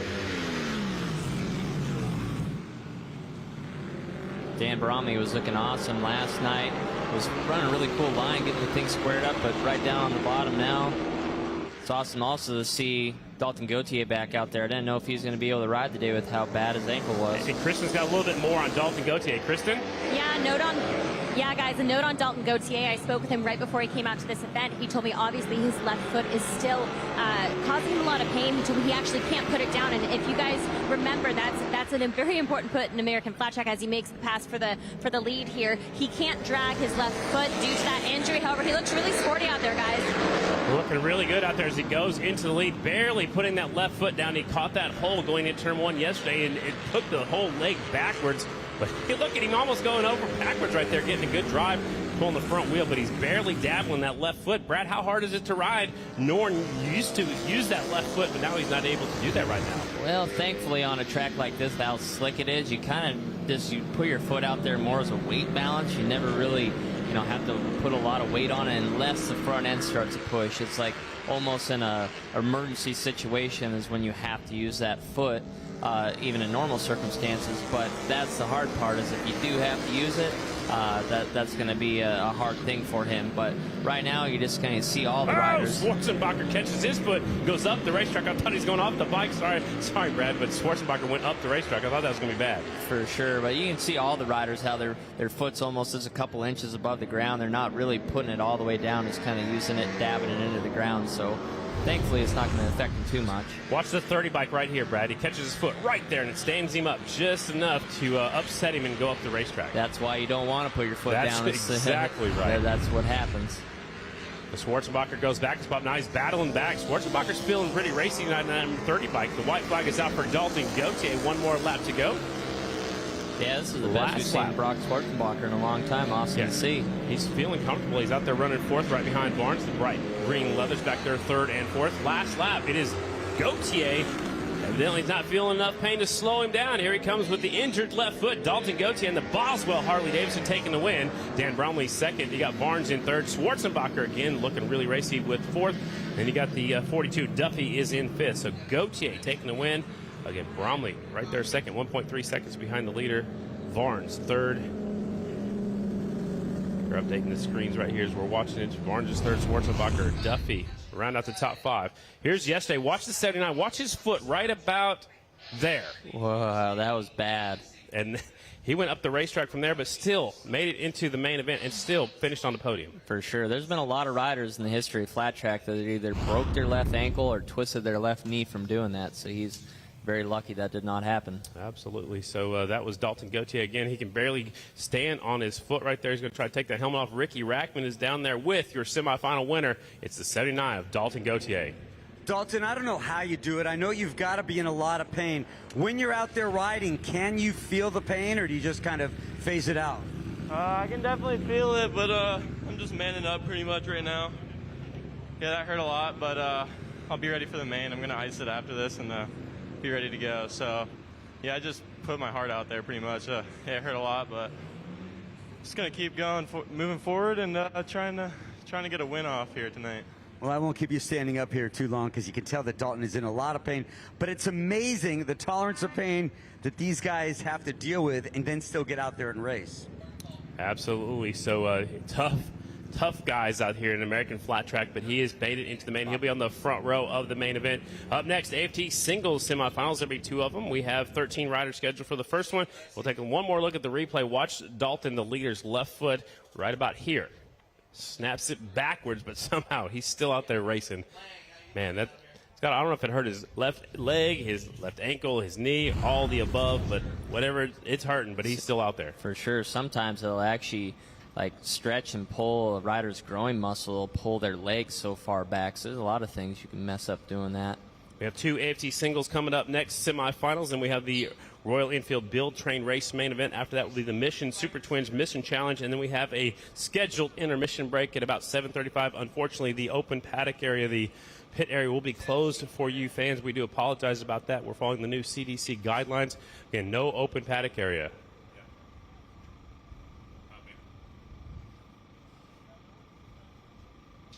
Singles coming up next. AFT singles, we have two semifinals coming up next right here at Weedsport.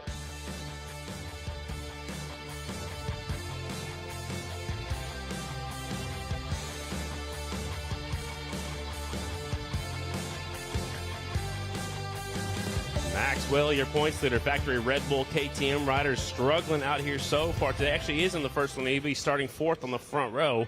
Qualified back there in the 7th or 8th position, so he had to use his qualifying time from that first one. We got Tanner Dean, the first impression Floridian Plumbing and HVAC, Luzak Racing on the 38 bike. Tanner Dean will be on the pole. Kevin Stallings will be starting second on the 99 bike. Starting third is the 377, the Spanish flat track champion, Ferran Cardus on the Roost Systems of Dallas, Texas, Bullet Strong.